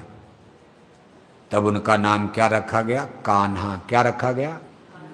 बचपन कौन जानता था ये भगवान है? भगवान गाय चराएंगे? चराएंगे। गाय चराने वाले को भगवान कौन मानेगा बताओ आप? अरे चरवाहा है। कोई कार मोटर, 2-4 गाड़ी मोटर, 2 बंदूक आगे 2 बंदूक पीछे, तब ने MP MLA माना जाएगा। अभी कोई लाठी लेकर 2-4 गाय लेकर जाए तो कोई मानेगा मंत्री जी हैं? कोई गांव में सुनेगा उनकी? लेकिन भगवान भी गजब को। देखो त्रेता में आए तो राजा के घर में आए, भगवान कोई दो चार नहीं है, क्रिएटर, करतार, ईश्वर, परमात्मा, ऑलमाइटी, सुपर पावर। कहा राम एक अनेह अनामा, ब्रह्म एक द्वितीयो नास्ति। भगवान तो एक ही है। त्रेता में राम बनकर आए, राजा बनकर आए, और द्वापर में कृष्ण बनकर गाय का चरवाहा बनकर पैदा हो गए। अहिरानी में यादव कुल में पैदा हो गए, इसलिए यादवों का भी इज्जत बढ़ गई। आपके कुल में भगवान आ गए, इसलिए यदुकुल और यदुवंश को भी बहुत बड़ा सम्मान किरण के द्वारा। इस यदुकुल में, यदुवंश में भगवान ने अवतार लिया, इसलिए आज भी यादवों की गौरव गरिमा। वैसे बहुत मरपीट भी गए, यदुवंशियों की विनाश की कहानी सुन के सामने ही मर गए थे, क्योंकि वो भी गड़बड़ सड़बड़, उनको भी मरवा दिया। भगवान कोई पक्षपात तो करते नहीं कि नई नई बिरादरी देखेंगे, अपना भाई भतीजा देखेंगे। भगवान श्री कृष्ण के 59 लड़के थे। कै लड़के थे? जोर से बोलो। 59 लड़के। कै रानियां थी? 8। कै रानियां थी? भगवान श्री कृष्ण ने शादी कै किया था? 8। 8 रानियों से कितने लड़के पैदा हुए? 59। ये जो गोपिकाओं का बात सुनते हो, रानियां शादी नहीं किया था। गोपिकाएं तो उनकी भगत थी, शिष्या थी। वो तो जीव और ब्रह्म का रिश्ता था भक्ति में। लेकिन जिससे उन्होंने शादी किया, जिनसे बच्चे, उनकी 8 रानियां थी। जैसे जामवंती हैं, सतभामा हैं, ये तमाम नाम सुना जाता है। रुक्मिणी हैं। इस तरह से 8 रानियां, 59 लड़के। जब यदुवंशियों का झगड़ा, उसमें कई दर्जन लड़के मार दिए गए। भगवान के इनके लड़के भी मारे गए थे जब यदुवंशियों की द्वारिकापुरी में लड़ाई हुई है। ये नहीं कि अपने घर परिवार को छोड़, जो भी गलती करा सबको मरवा दिया। कभी हमने राजाओं को मरवा दिया, हमने अपने सगे मामा कंस को मार डाला। हम कोई पक्षपात नहीं करते, नहीं दुनिया हमको भगवान नहीं। तब लोग भगवान, तब तो नेता माना जाता है, जातिवादी थे, जैसे आज के नेता लोग हैं।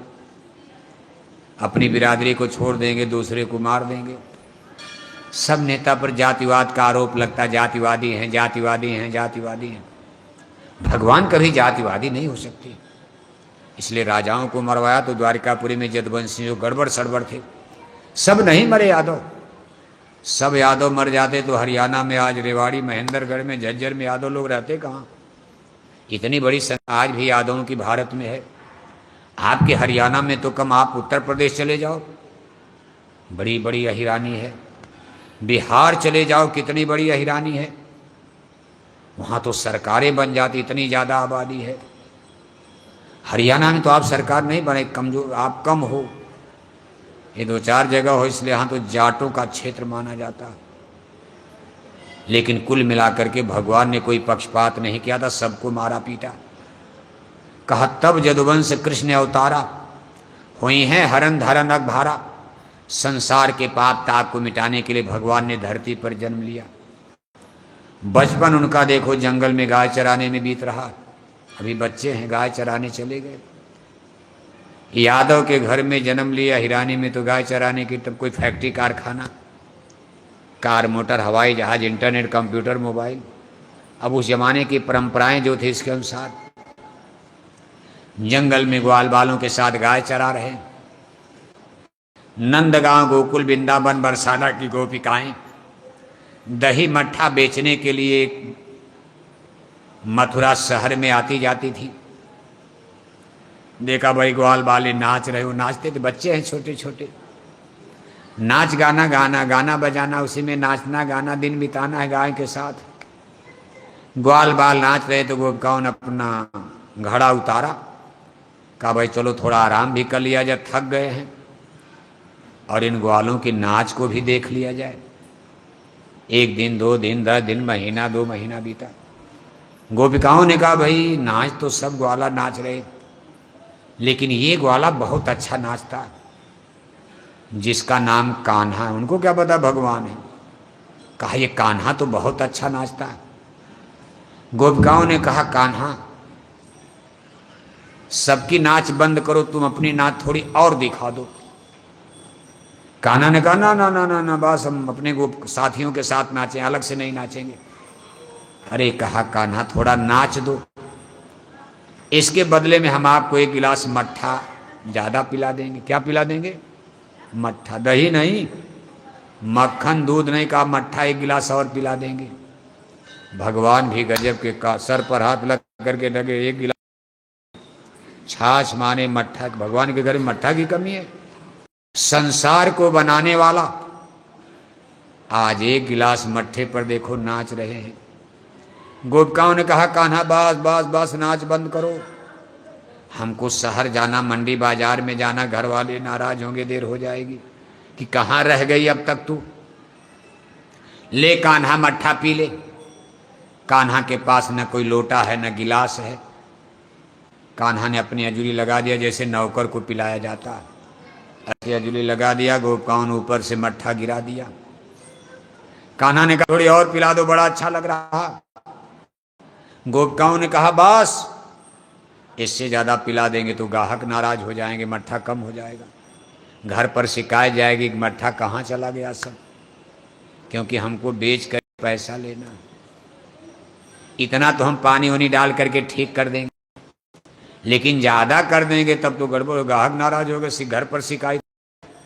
कहाँ, अरे कान्हा हम रोज पिलाएंगे, कल भी नाचना, कल भी पिलाएंगे, आज नहीं, ज्यादा नहीं इतने। कौन जानता था कि ये भगवान है? लेकिन देखो बाद में परिचय दिया, बाद में लोगों को पता चला ना ना वो मामूली कान्हा नहीं। बाद में कितने बड़े बड़े ग्रंथ, आज कितनी बड़ी बड़ी उनके नाम पर किताब लिखी गई, और बड़े बड़े विद्वानों ने, बड़े बड़े ज्ञानी पुरुषों ने पता लगाया, लिखा कि शेष महेश गणेश दिनेश सुरेशहु जाहि निरंतर गावें, जाहि अनादि अनंत अखंड अछेद अभेद सुए बतावें, नारद से सुख व्यास रटें, पचिहारे तऊ पुनि पार न पावें, और ताहि अहीर क छो हरिया छछिया भर छाछ पर नाच नचावें।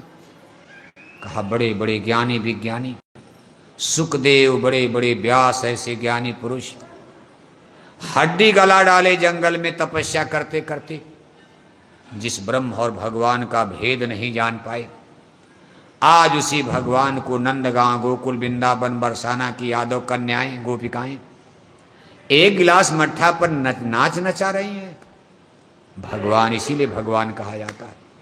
छोटे से लेकर बड़ा से बड़ा काम करने वाले को भगवान कहा जाता है। इन्हें केवल कारे मोटर में घूमता रहे मिनिस्टर बनकर, तब नहीं। गांधी इसीलिए सब लोग नहीं बन पाते।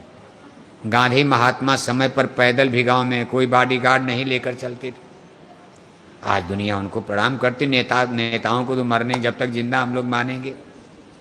ये नेता लीडर जिस दिन मर जाएंगे कोई इनको पूछने वाला है? गांधी की समाधि पर तो फूल चढ़ता रहेगा। गांधी महात्मा के नाम पर जनता फूल चढ़ाती रहेगी जुग जुग तक। लेकिन इन शराब पीने वाले नेताओं के मरने के बाद कोई पूछने वाला झज्जर में है? जमाना इनको गालियां देगा। इसलिए छोटे से लेकर बड़े तक। अब देखो बड़ा काम, नाचने गाने का खेल खत्म, बचपन बीत गया, जवान हो गए। अब अपना वह काम करने जा रहे जिस काम के लिए धरती पर जन्म लिया है, धर्म की रक्षा के लिए जन्म लिया है, पापियों का विनाश करना है। आज कुरुक्षेत्र मैदान में देखो, यही हरियाणा, अब तो वहाँ देखो जिला बन गया कुरुक्षेत्र, करनाल, जमुनानगर, ये सब जंगल एरिया था। यहीं पर लड़ाई हुई है। कौरव पांडव सेना आमने सामने खड़ी है। पांडव सेना माने धर्मी सेना, धर्म के रक्षक। कौरव सेना माने अधर्मी सेना, धर्म के भक्षक। दो गोल बन गई, कौरव सेना पांडव सेना। बीच में रथ लेकर अर्जुन को खड़े हो गए। एक घटना घट जाती है, अर्जुन ने धनुष फेंक करके युद्ध करने से इनकार कर दिया। भगवान कृष्ण समझाने लगे, कहा तुम क्यों ऐसा कर रहे हो? लड़ाई तो तुमको लड़नी, तुमको मैंने चुन लिया है। अरे कहा केशव मैं कांप रहा हूं, मेरे हाथ पांव ठंडे हो गए, मैं लड़ाई में हथियार नहीं उठा सकता हूं, मेरा शरीर बिल्कुल शिथिल हो चुका। कहा क्यों? कहा डर लग रहा है, इधर भी मेरे इधर भी मेरे, चाहे कौरव दल में मरें चाहे पांडव दल में मरें, सब मेरे ही। कोई मामा है, कोई फूफा है, कोई मौसा है, कोई ताऊ है, कोई चाचा है, भतीजा है, भाई है, सब मर जाएंगे, मैं गद्दी लेकर क्या करूंगा? हे भगवान, सब मेरे रिश्तेदार सब मर जाएंगे, चाहे इधर मरे चाहे इधर मरे, सब मेरे ही तो मरेंगे, फिर मैं ऐसी गद्दी लेकर क्या करूंगा? तब भगवान कृष्ण ने कहा, अर्जुन पहले समझ लो गद्दी की लड़ाई ये नहीं है, ये लड़ाई गद्दी से ऊपर उठ चुकी है, धर्म क्षेत्रे कुरुक्षेत्रे। और अर्जुन मैंने इसीलिए धरती पर जन्म लिया। हे अर्जुन, मेरा जन्म इसीलिए समय समय पर होता। अब अर्जुन कहने लगे कि केशव, ये जन्म जन्म की बात कहां से आ गई? अरे लड़ाई लड़ने आप बार बार कर मैंने जन्म लिया, मैंने जन्म लिया। कहते हैं हाँ अर्जुन, मैंने इसीलिए जन्म, देखो परिचय दे रहे। अर्जुन भी उनको नहीं समझ पाए थे, अभी इतना समय बीत गया। सखा अर्जुन बेचारे भी नहीं पहचान पाए हैं। सखा माने मित्र होता। अर्जुन और कृष्ण में मित्रता थी। भगवान कृष्ण की सगी बहन सुभद्रा की अर्जुन से शादी भी हुई थी, दोस्ती भी थी। बाद में दोस्ती रिश्ते में बदल गई। बहन सुभद्रा की शादी अर्जुन से करवा दिया, रिश्तेदारी भी बन गई, दोस्ती में ही रिश्तेदारी हो गई। सखा अर्जुन बेचारे भी नहीं पहचान पाए कि ये हैं कौन।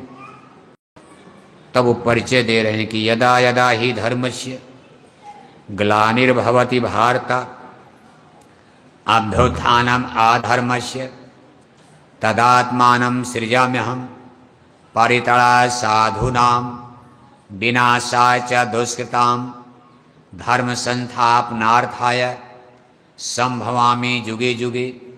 हे पार्थ वर्ता पाप जब जब ग्लानि होती धर्म की, पड़ती जरूरत है मुझे निज जन्म लेकर कर्म की।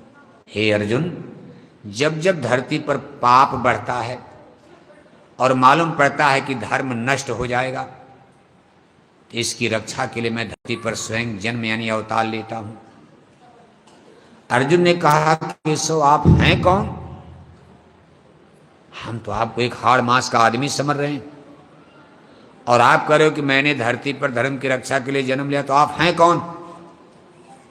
तब उन्होंने कहा, अर्जुन मैं इस संसार ब्रह्मांड का, संसार नहीं ब्रह्मांड का, यूनिवर्स का सबसे पुराना पुरुष हूं। अर्जुन ने कहा इसका मतलब? देखो प्रश्न उत्तर होने लगा। लड़ाई तो अब होने वाली, लेकिन इसके पहले प्रश्न उत्तर खड़ा हो गया।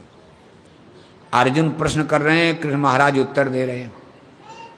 यही किताब बन गई श्रीमद् भागवत गीता, जिस इसमें भागवत कथा के नाम पर आप मंदिर देवालय में कथा करते हो। यही अर्जुन और कृष्ण का प्रश्न और उत्तर भागवत कथा बन गई भगवत गीता। ये हिंदू धर्म की बहुत पवित्र पुस्तक मानी जाती भगवत गीता। ये सब चीज उसी में लिखा हुआ। अर्जुन ने कहा केशव, आप इस ब्रह्मांड के सबसे पुराने पुरुष, इसका मतलब क्या हुआ? कहा इसका मतलब मैं सूरज से भी पुराना हूं।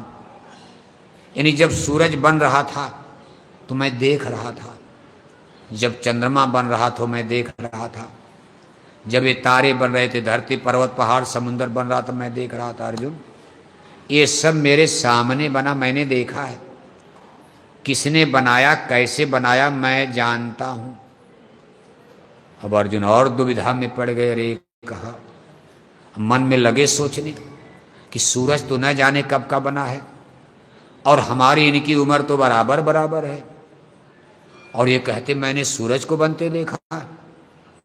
तब भगवान के ने अर्जुन के बाह को पकड़ करके झटका लगाया। कहा अर्जुन शंका मत करो मेरे ऊपर, मैं झूठ नहीं बोल रहा। एक पत्ती देखो और बढ़ा दिया। कहा सच्ची बात तो है कि सूरज मैंने ही बनाया, मैंने बनाया, तारे मैंने बनाए, पर्वत पहाड़ मैंने बनाया। अब अर्जुन के अंदर और दुविधा पैदा हो जाती है। सही बात है, जिसको अपना रिश्तेदार मान रहे, जो भी जंगल में गाय चराते फिर रहे थे, आज वो कह रहे हैं कि मैंने सूरज बनाया। हे अर्जुन, ये चांद तारे मैंने बनाए हैं, मैं क्रिएटर हूं, करतार हूं, करता हूं। हे अर्जुन, मैं कालों का काल महाकाल हूं। अर्जुन कांप जाते हैं, हाथ जोड़ लेते रहे। कहा केशव, आप झूठ तो बोल नहीं सकते, मुझे भरोसा है, आप कभी भी झूठ नहीं बोलते हो, लेकिन ये बात भी मेरे गले के नीचे नहीं उतर रही। क्या संसार को बनाने वाला मेरा रथ हाँक रहा, क्या मजबूरी है? मेरा रथ हाँकने के लिए संसार को बनाने वाला ही भगवान, ये बात मुझे विश्वास नहीं हो रहा। तब भगवान के ने कहा, अर्जुन बिन देखे प्रतीत न हुई। तुम्हारा दोष नहीं है, जब तक देख नहीं लोगे तब तक भरोसा विश्वास नहीं होगा। अर्जुन ने कहा, भगवान को कैसे देखा जाता? तब वो देखो परिचय, भगवान देवी देवता ईश्वर स्वर्ग वैकुंठ को कैसे देखोगे? आप भी देखना चाहो देख सकते हो। भगवान कृष्ण गीता में उपाय बता रहे हैं कि देवी देवताओं का दर्शन, स्वर्ग वैकुंठ का दर्शन, ईश्वर और भगवान का दर्शन कैसे होता है मानव शरीर में। इसीलिए कहा, बड़े भाग मानुष तन पावा। जो उपाय उन्होंने अर्जुन को बताया वही उपाय हमारे ऋषि मुनि किए, वही आपको भी करना पड़ता, भगवान को देखोगे।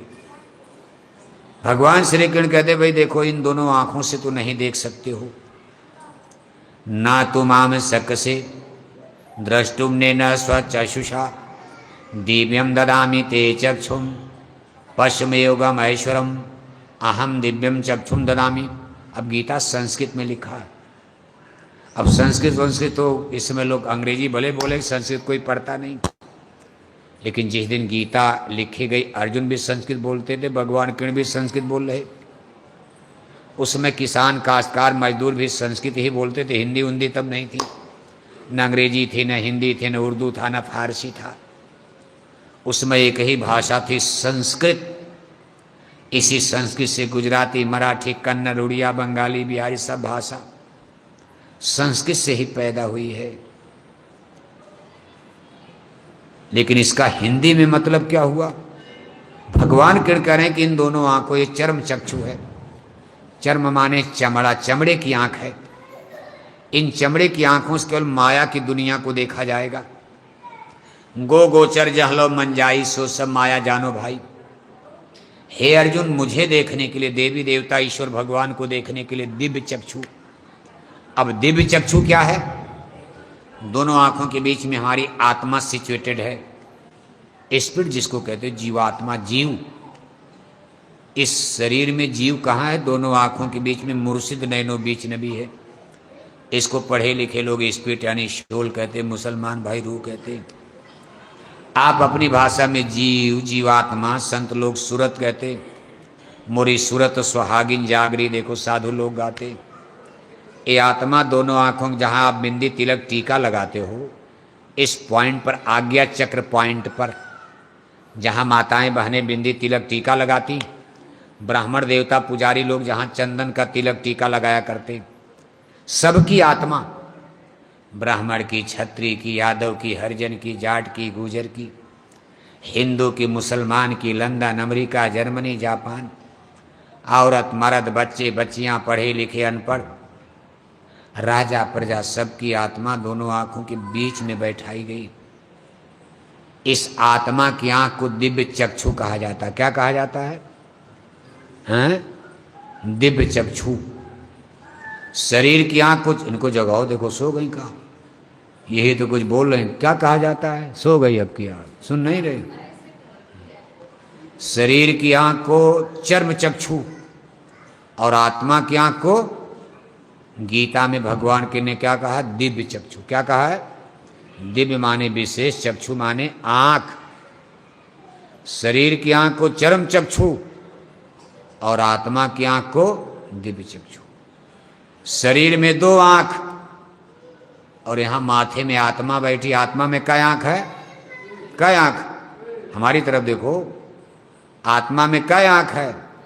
सिंगल सिंगल एक आंख है। शरीर में दो आंख, आत्मा में कुल कै आंख हो गई? आपके शरीर में कै आंख है? तीनों आंख आपकी फूट जाए, कुछ देखोगे? आप तीनों आंख फूट जाए, मान लो तीनों आंख आपकी खत्म हो जाए, तब झज्झर के लिए पूछा जाएगा, झज्झर दिखाई दे? कहो महाराज धन निरंकार। अरे कहा दिल्ली, आपने दिल्ली में खड़ा कर दिया जाए, कहा जाए महाराज दिल्ली देखो बड़ी सुंदर सुंदर कूलर। कहा सब धन निरंकार। मुकुर मलिन और नयन विहीना, राम रूप देखें 3 दिन, जब आंख रहेगी तब तो देखोगे। देवी देवता भगवान को देखने वाली आंख आपकी बंद हो गई है। किसने बंद किया? किसने बंद किया? जिसने बंद किया उस शक्ति को माया कहते हैं। क्या कहते हैं? इसीलिए कहा माया महाठगनी हम जानी। कब बंद किया? अब नहीं, साल 2 साल पहले नहीं, जिस दिन आपका धरती पर झज्जर में जन्म हुआ। भूम परत भा ढाबर पानी, तिम जीव ही माया लिपटानी। भगवान ने तो आंख बनाया था 3, लेकिन यहां देश माया का देश है ये। माया ने आपकी तीसरी आंख को, आत्मा की आंख को बंद कर दिया कि भाई आप हमारी बाजार में हमारा तमाशा देखो, हमारी मंडी बाजार में माल खरीदो, भगवान को भूल जाओ। भगवान को भुलाने के लिए, भगवान की बाजार से नाता तोड़ने के लिए, अपनी बाजार में फंसाने के लिए माया ने भगवान देवी देवता को देखने वाली आंख को बंद कर दिया। भगवान श्री कृष्ण कहते अर्जुन आंख तो आज भी है, बस केवल बंद हो। जैसे सूरज पर बादल आ गया, सूरज पर कोहरा आ जाए तो भगवान भास्कर छिप जाएंगे, लेकिन सूरज खत्म नहीं होगी। बादल हट जाएंगे, कोहरा फट जाएगा, सूरज फिर दिखाई देंगे। इसी तरह से माया ने पर्दा डाला। आपकी आंख को फोड़ा नहीं, आत्मा की आंख को कोई फोड़ नहीं सकता।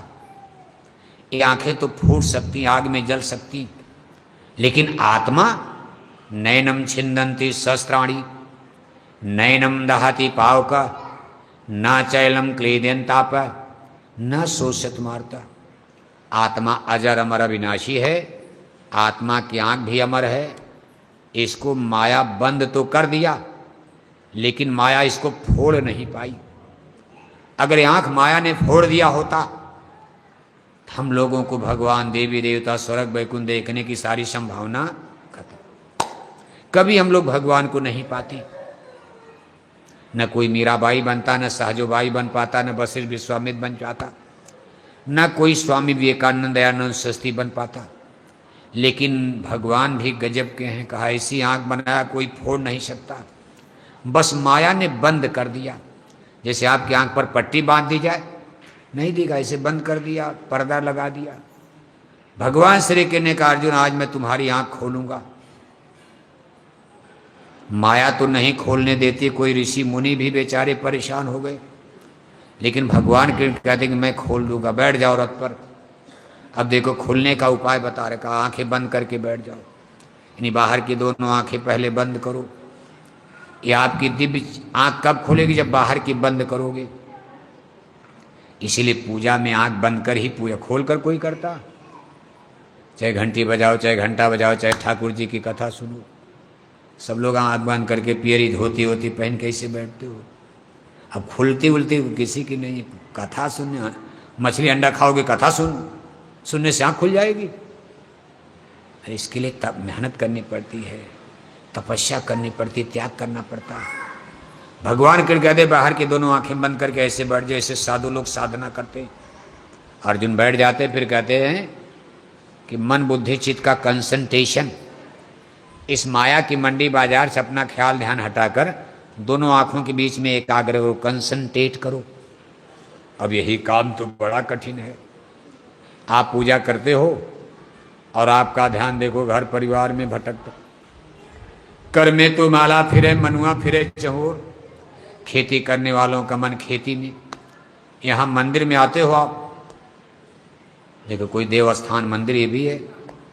गांव वाले यहाँ जरूर कीर्तन उर्तन करने आते होंगे, घंटी उंटी बजाने। माला करते हो और आपका ध्यान खेत में रहता कि कपास हमारी पक गई, जल्दी काटो, पानी बरस जाएगा, ये हो जाएगा। दुकान करने वालों का ध्यान दुकान में, घंटी मंदिर में बज रही और ध्यान मन आपका देखो दुकान में है। इन लोगों का मन किचन, आपका मन किचन रसोई में कि जल्दी जल्दी पूजा उजा करके चलो, बच्चों को स्कूल जाना, उनकी पूरी परेठा बनाना, टिफिन भरना, कहीं बस न छूट जाए, बच्चे स्कूल नहीं जा पाएंगे। तमाम आपका मन इधर उधर भटकता रहता। यही समस्या अर्जुन की भी खड़ी हो गई। राजा रंग सबका मन धोखा देता। ये नहीं कि मंत्री बन गए तो उनका मन बड़ा अच्छा है, एमपी एमएलए मंत्री मिनिस्टर भी गलती कर जाते हैं, और ऐसी ऐसी गलती करते हैं कि सुन करके हरियाणा में शर्म के मारे सर झुक जाता है। ऐसा नहीं कि एमपी एमएलए मंत्री मिनिस्टर से गलती नहीं होती, कभी अब यह है कि बड़े लोग उनकी गलती दब जाती, गरीब आदमी की गलती प्रकट हो जाती, हल्ला मच जाता, पुलिस हल्ला मचाएगी पकड़, और बड़े लोगों की गलती छिपाई जाती। मीडिया वालों को, कंप्यूटर मोबाइल वालों को पैसा दे देंगे 10-20 लाख, भाई ज़्यादा हल्ला मत मचाना। पुलिस के सिपाहियों को दे देंगे फर्जी रिपोर्ट लगा देना कि नहीं नहीं बलात्कार नहीं हुआ, कोई गड़बड़ी नहीं हुई है, ये जंगल में गई थी, ऐसे मर गई होगी, किसी तरह मर गई होगी, दबा दिया जाता। लेकिन मन तो सबका गड़बड़ है, और मन को ठीक करने की बस एक ही उपाय, कोई भगवान श्री कृष्ण की तरह से कोई ज्ञानी पुरुष मिलेगा तभी हमारे मन को बस में कर देगा। अर्जुन बेचारे बड़ी मेहनत कर रहे, उनका मन देखो धोखा दे रहा, युद्ध में जा रहा, घबरा करके आंख खोल देते, कहते केशव मेरा मन तो लड़ाई में अंदर में लग ही नहीं रहा, ध्यान में, पूजा में नहीं लग रहा है। तो भगवान कहने का चाहे एक बार और बंद करो आंख, आपकी अपनी योग शक्ति से मैं तुम्हारे मन को कसूंगा, बांधूंगा। अब भगवान है तो मन को रोक सकते हैं, भगवान जो चाहे क्या नहीं कर सकते। जब भगवान ही सामने खड़े हैं, अर्जुन ने दोबारा मन की आंख बंद किया, भगवान श्री कृष्ण ने उनके मन को जब कसा तो मालूम पड़ा अर्जुन को यहाँ एक दृष्टि हो गई, आंख खुल गई, सामने बिल्कुल दिखाई दे रहा ब्रह्मांड, सूरज चांद तारों के ऊपर स्वर्ग बैकुंठ देवी देवता ईश्वर भगवान।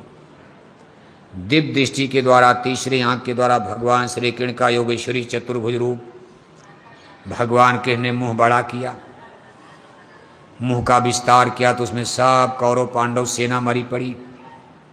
अपनी काया को, शरीर को बढ़ाया, लाखों लोग इधर से मरकर उनकी शरीर में समा रहे, इधर लाखों लोग निकल करके जन्म ले रहे, जन्म मरण सब देख रहे हैं अर्जुन। अब तब चरणों पर गिर करके देखो आरती करने लगते हैं, कहते हैं भगवान मुझे माफ कर देना, मैं तो अभी तक आपको एक साधारण आदमी समझता था, लेकिन आज मेरी समझ में आया कि आप क्या हो। देखो आरती करने लगे, कहा त्वमेव माता च पिता त्वमेव, त्वमेव विद्या द्रविड़म त्वमेव, त्वमेव बंधुश्च सखा त्वमेव, त्वमेव सर्वा मम देव देव, त्वमादिदेव पुरुषः पुरा। कहा भगवान आज मैंने जान लिया कि आप सब कुछ हो। भगवान श्री कृष्ण ने कहा कि भाई गाना बजाना बंद करो, अपने भगवान के आदेश का पालन करो, तुम युद्ध करो, तुम्हारे भगवान का आदेश है इस समय, इन सब पापी राजाओं को मार कर गिरा दो, खत्म कर दो, धर्म की रक्षा के लिए अब तुम युद्ध करो।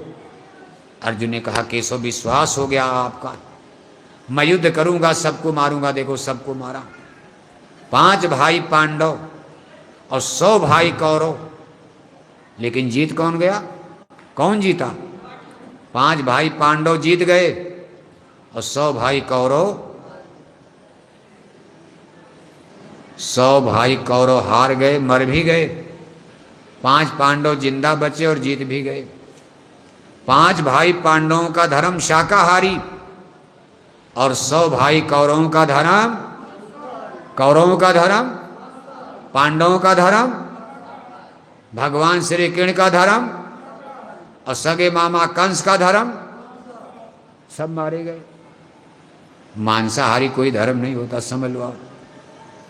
हम आपको यही समझ, हमारी बात याद रखना, ठीक अभी मछली उछली खा रहे हो, खाते हो, कोई बात नहीं, लेकिन कम से कम इतना ध्यान रखना कि ये कोई धर्म में नहीं आता, ये धर्म है ही नहीं। सत्य अहिंसा परमो धर्म, धर्म का फंडामेंटल प्रिंसिपल, मूल थियरी सिद्धांत सत्य अहिंसा परमो धर्म। जहाँ पशु पक्षी मारे जाएं, जानवर मारे जाएं, वो भी अपनी जबान के स्वाद के लिए, बकरी मुर्गी गाय बैल मारा जाए, यह धर्म और पाप माना जाता। और ऐसा धर्म और पाप के रास्ते पर चलकर कभी देश दुनिया का सुधार होगा, कभी समाज अच्छा बनेगा। और लोग कहते हैं उल्टे, देखो हम लोग कहते हैं राम राज आ रहा है, क्या कहते हैं? राम राज आ रहा है। नेता लोग हमको आपको खूब बेवकूफ के बाद, चिंता मत करो राम राज आएगा, राम राज आएगा। अब हम आपसे पूछ रहे हैं, जरा जोर से बोलना, इतने जोर से बोलना कि ये मशीन आपकी आवाज़ पकड़ ले। इस मशीन के द्वारा आपकी आवाज़ दिल्ली तक जाएगी। लाखों लोग इसको देख रहे, इतने लोग नहीं, लाखों लोग देख रहे, सुन रहे। आज आपके गांव का नाम लंदन अमेरिका तक जा रहा। इसलिए जोर से बोलना, अंडे खिलाकर शराब पिलाकर कोई माई का लाल भारत में राम राज ला पाएगा। इतना धीरे से तब मशीन क्या पकड़ेगी? हरियाणा का आदमी इतना कमजोर होता? देखो भंडारा बन रहा, पूड़ी उड़ी 2 पूड़ी ज्यादा खा लेना, थोड़ी मेहनत करो तब तो भूख लगेगी। दोनों हाथ ऊपर करके, जितने हाथ ऊपर करके चिल्लाओगे उतने आवाज आपकी तेज निकलेगी। अगर कोई बीमारी उमारी, फेफड़ा उफड़ा गड़बड़, तब जोर से मत बोलना, नहीं तो मर जाओगे, एक और बवाल कराओगे। लेकिन अगर भगवान ने आपका फेफड़ा उफड़ा, हार्ट और सही रखा है, अभी कोई बीमारी नहीं, दोनों हाथ ऊपर करके जोर से पूरी ताकत लगा करके तब तो मशीन पकड़ेगी। अंडे खिलाकर शराब पिलाकर कोई माई का लाल हरियाणा में राम राज ला पाएगा। थोड़ी सी कसर है, देखो कसर है। फिर एक बार मेहनत, सब लोग बोलो, मजाक नहीं हम कर रहे हैं, इसको बोलना पड़ेगा आपको, नहीं तो नेता लोग आपको मरवाई डालेंगे, आपको क्या पता।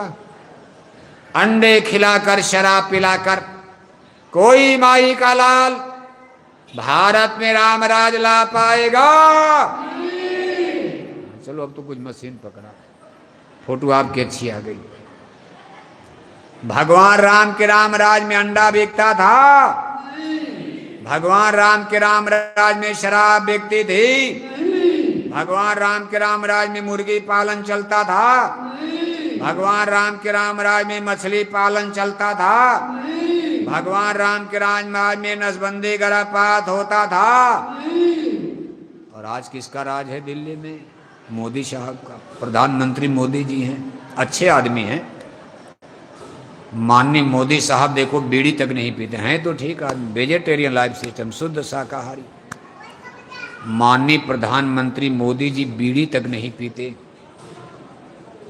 लेकिन उनका राज गांव गांव मुर्गी पालन, मछली पालन, सुअर पालन तो चल ही रहा। और बिना इसको बंद किए कभी राम राज आने वाला नहीं। शराब पिला करके बुराई जाने वाली है, इसको तो बंद करना पड़ेगा। इसलिए जय गुरुदेव मिशन की अपील है, उनसे अपील, आपसे भी अपील है। जो लोग आप हमारी बात को सुन रहे हो, हमारी 2 अपील पर आप ध्यान देना। पहली बात तो कि अपने चूल्हे पर मुर्दा पकाना बंद कर दो, धीरे धीरे। एक बैग बंद करोगे तब तो गड़बड़ हो जाएगा, कहोगे महाराज नींद नहीं आ रही बिना मछली अंडा के, क्योंकि जबान का टेस्ट बिगड़ गया है। कितनों बढ़िया सब्जी मिले, कहोगे मजा नहीं आया। इसलिए अपने अपने चूल्हे पर, जो लोग भी खाते पीते हैं, मान लो जो लोग नहीं खा रहे उनके लिए तो धन्यवाद है, लेकिन अपने अपने चूल्हे पर मुर्दा पकाना बंद करो, शराब का पीना बंद करो, अपने बच्चे बच्चियों को संभालो आप। दूसरी हमारी आपसे अपील है कि अपनी आत्मा के कल्याण के लिए किसी गुरु की खोज कर लो आप, ये बहुत जरूरी चीज है। बाकी पूजा पाठ आप करते रहो, कौन मना करता। दशहरा मनाओ, दिवाली मनाओ, गंगा जाओ, जमुना जाओ, तीज मनाओ, त्योहार मनाओ, मंदिर में जाओ, देवालय जाओ, तिलक लगाओ, टीका लगाओ, रामायण पढ़ो, गीता पढ़ो, कथा सुनो, यज्ञ करो, पूजा पाठ करो, हवन करो, व्रत तप करो, लेकिन किसी गुरु की खोज जरूर करो आप, क्योंकि गुरुबिन होय न ज्ञान। आपको कोई भी ज्ञान बिना गुरु के नहीं हो सकता। मुक्ति और मोक्ष का मार्ग बिना गुरु के कोई प्रशस्त नहीं कर सकता। रामायण करे कि गुरुबिन भवनि तरह न कोई, जो बिरंच शंकर शम हुई, करणधार सदगुरु देह नावा, दुर्लभ साथ सुलभ कर पावा। इसीलिए हमारे धर्म ग्रंथों में कहा गया गुरुर ब्रह्मा गुरुर विष्णु। ऊपर चलोगे तब तो केवल भगवान ही भगवान, वहां गुरु नहीं। ना गुरु ना चेला, सब में बोला एक अकेला। जब आप ज्ञानी बन जाओगे तब मास्टर की क्या जरूरत। लेकिन जब तक भगवान को नहीं पाओ तब तक तो भगवान का भेद बताने वाला कोई मास्टर चाहिए न। कहाँ जाओगे आप? पेड़ पौधे आपको भेद बताएंगे नहीं।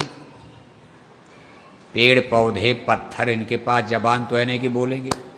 आप इनसे पूछोगे भी महाराज हमको भगवान का भेद बताओ, पत्थर क्या बोलेगा? आम जामुन पीपल का पेड़ क्या बोलेगा? गंगा जमुना सरस्वती का पानी बोलेगा नहीं। लेकिन गुरु तो बोलेंगे, कुछ तो जवाब देंगे। मास्टर होंगे, गुरु होंगे तो आप उनके सामने रोओगे तो कहेंगे भाई क्या तकलीफ है। ये पत्थर तो आपकी तकलीफ को सुन करके बोलेंगे, उत्तर मांग कहेंगे कुछ। लेकिन गुरु जरूर कहेंगे बच्चा क्यों रो रहे हो। डॉक्टर के सामने रोओगे डॉक्टर दवा देगा, पत्थर के सामने रोओगे टैबलेट मिलेगा, इंजेक्शन लगाएगा पत्थर। इसलिए किसी गुरु की खोज कर लेना। अगर कोई गुरु आपको झज्जर में ना मिले तो आप एक बार जय गुरुदेव आश्रम मथुरा पधारो। ये ज्ञान विद्या बोध कलयुग की सरल से सरलतम साधना, जिसको घर परिवार में बाल बच्चों में गृहस्थ आश्रम में ही आप कर सकते हो और अपनी जीवात्मा को जगाकर परमात्मा तक पहुंच सकते हो। ये भेद आज भी मथुरा में लोगों को हमारे पूज्य महाराज जी के द्वारा बताया जाता। साल में 4 बड़े बड़े वहाँ मेले लगते हैं। अभी देखो एक बहुत बड़ा मेला 28 नवंबर से 2 दिसंबर तक वार्षिक भंडारे के अवसर पर वहाँ लगेगा। 5 दिन सुबह शाम सत्संग होगा। 30 नवंबर को पूज्य महाराज जी का दर्शन, उनका सत्संग। नए लोगों को नामदान गुरु दीक्षा गुरु मंत्र भी दिया जाएगा। उसी समय मंदिर के देवता से दया दुआ बरकत की प्रसाद भी बटेगी, मिलेगी। जय गुरुदेव आश्रम मथुरा का नाम तो आप बहुत दिन से सुन रहे हो, लेकिन कान से सुनने वाला दूर का ज्ञान अलग होता, आंख से देख करके सही ज्ञान प्राप्त होता। नजदीक चलोगे आप। एक बार जो नए भाई बहन आप आए हो, जो अभी कभी जय गुरुदेव आश्रम मथुरा नहीं पधारे हो, उनसे हमारी अपील है एक बार आप जय गुरुदेव आश्रम मथुरा पधार कर देखो। आप 2-4 दिन वहाँ रहोगे, सुनोगे, समझोगे। जितने ज़्यादा पढ़ा जाता उतने ज़्यादा ज्ञान प्राप्त होता। जितने ज़्यादा सत्संग सुनोगे उतने ज़्यादा विवेक बुद्धि जगेगी, संशय भ्रम दूर होंगे, कितना बड़ा ज्ञान बोध होगा। तब आपको पता चलेगा कि मानव जन्म हमको केवल खाने पीने सोने के लिए, केवल संसार का भोग भोगने के लिए, केवल दौलत धन दौलत इकट्ठा करने के लिए भगवान ने नहीं दिया। ये मानव जन्म बड़ा अमूलक है। प्रभु प्राप्ति के लिए, अपनी आत्मा को नरकों से बचाने के लिए, जन्म मरण से छुटकारा दिलाने के लिए प्रभु ने दिया है। तो आप एक बार जय गुरुदेव आश्रम मथुरा पधारो। पूज्य महाराज जी देखो बराबर निरंतर छोटे बड़े काफले लेकर जाड़ा गर्मी बरसात की परवाह किए बिना जन जागरण यात्रा लेकर के चलते रहते। इतनी कड़ी मेहनत उनके द्वारा निरंतर हो रही है कि लोगों को सही धर्म कर्म समझ में आ जाए, लोग सही रास्ता मिल जाए, भगवान के भजन में लग जाए, मानव जन्म लोगों का सफल हो जाए, जीवात्माओं का कल्याण हो जाए। अभी अपना काफिला लेकर उत्तर प्रदेश के जौनपुर जिले में चल रहे हैं। हर काफिले में हरियाणा की तरफ से देखो सेवा सहयोग हो रहा। इस जौनपुर काफिले में भी आपने एक कार्यक्रम निपटाया। एक कार्यक्रम आपको नवंबर में करवाना, वो भी सेवा आपको देनी। जितने हमारे सत्संगी भाई बहन यहाँ हैं, कोई भी घर परिवार न बचे, कुछ न कुछ सेवा आप अपने जिला के रजिस्टर में जमा कर देना और ये लोग ले जा करके पूज्य महाराज जी के पास पहुँचा देंगे। आपकी ये सेवा एक अच्छे पवित्र काम में लग जाएगी, जिसका आपको पुण्य फल मिलेगा। आपने देखो समय दिया, मौसम भी विपरीत है, गर्मी भी है, बरसात भी है, फिर भी इतनी बड़ी संख्या में आप ग्रामवासी, जैसी कि उम्मीद नहीं थी, आप इतनी बड़ी संख्या में आ गए। हम तो सोचे 25-50 लोग झज्जर में मिलेंगे, लेकिन आप ग्रामवासियों ने प्यार दिया, सम्मान दिया, सद्भाव दिया। घर गृहस्थी के कामकाज को छोड़कर आप आए। आप सभी ग्रामवासी भाई बहनों को हम इसके लिए बहुत बहुत धन्यवाद दे रहे हैं। सबके लिए हमारी शुभकामनाएं हैं। हमारे जिला संघर्ष संगठन इस झज्जर के और इस कार्यक्रम के आयोजक और जिला झज्जर के जिम्मेदार हमारे भाई सुनील जी। कहाँ गए सुनील जी? आइए भाई सुनील जी, कहाँ गए भाई सुनील जी? और भी देखो झज्जर जिले के हमारे तमाम सत्संगी सेवादार भाई बहन आज इस सत्संग सभा में मौजूद, हम सबको धन्यवाद दे रहे हैं। इस कार्यक्रम के सफल आयोजन के लिए भाई सुनील जी के साथ साथ उनकी पूरी कमेटी के, जिला संघर्ष संगठन झज्जर के सभी सम्मानित पदाधिकारीगण सदस्यगण, सबको धन्यवाद है। ये हमारे भाई सुनील जी, हम लोग तो देखो रात में ही इनके घर आ गए, आप ही के गांव में इनके घर पर पूरे घर परिवार के लोग, कितनी श्रद्धा कितनी भक्ति, रात भर जाग जाग कर सबके लिए खाने पीने सोने का इंतजाम करना, फिर सुबह भी सबका भोजन प्रसाद तैयार करना और इतने बड़े कार्यक्रम का आयोजन, भंडारा बनाना, लाउड स्पीकर मंच सब व्यवस्था करना।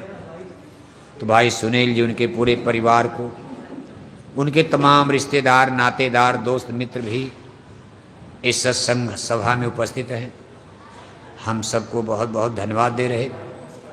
हमारी इस प्रचार यात्रा में बराबर हमारे साथ चल रहे हरियाणा प्रदेश के प्रांतीय अध्यक्ष माननीय भाई बुधिराम जी, गुजरात प्रदेश के माननीय जीतू भाई पटेल जी, उत्तर प्रदेश गोरखपुर के बाबू रामहेश सिंह जी, उत्तर प्रदेश जौनपुर जिले के बाबू देवी प्रसाद जी वकील साहब टाटधारी, सबको बहुत बहुत धन्यवाद है।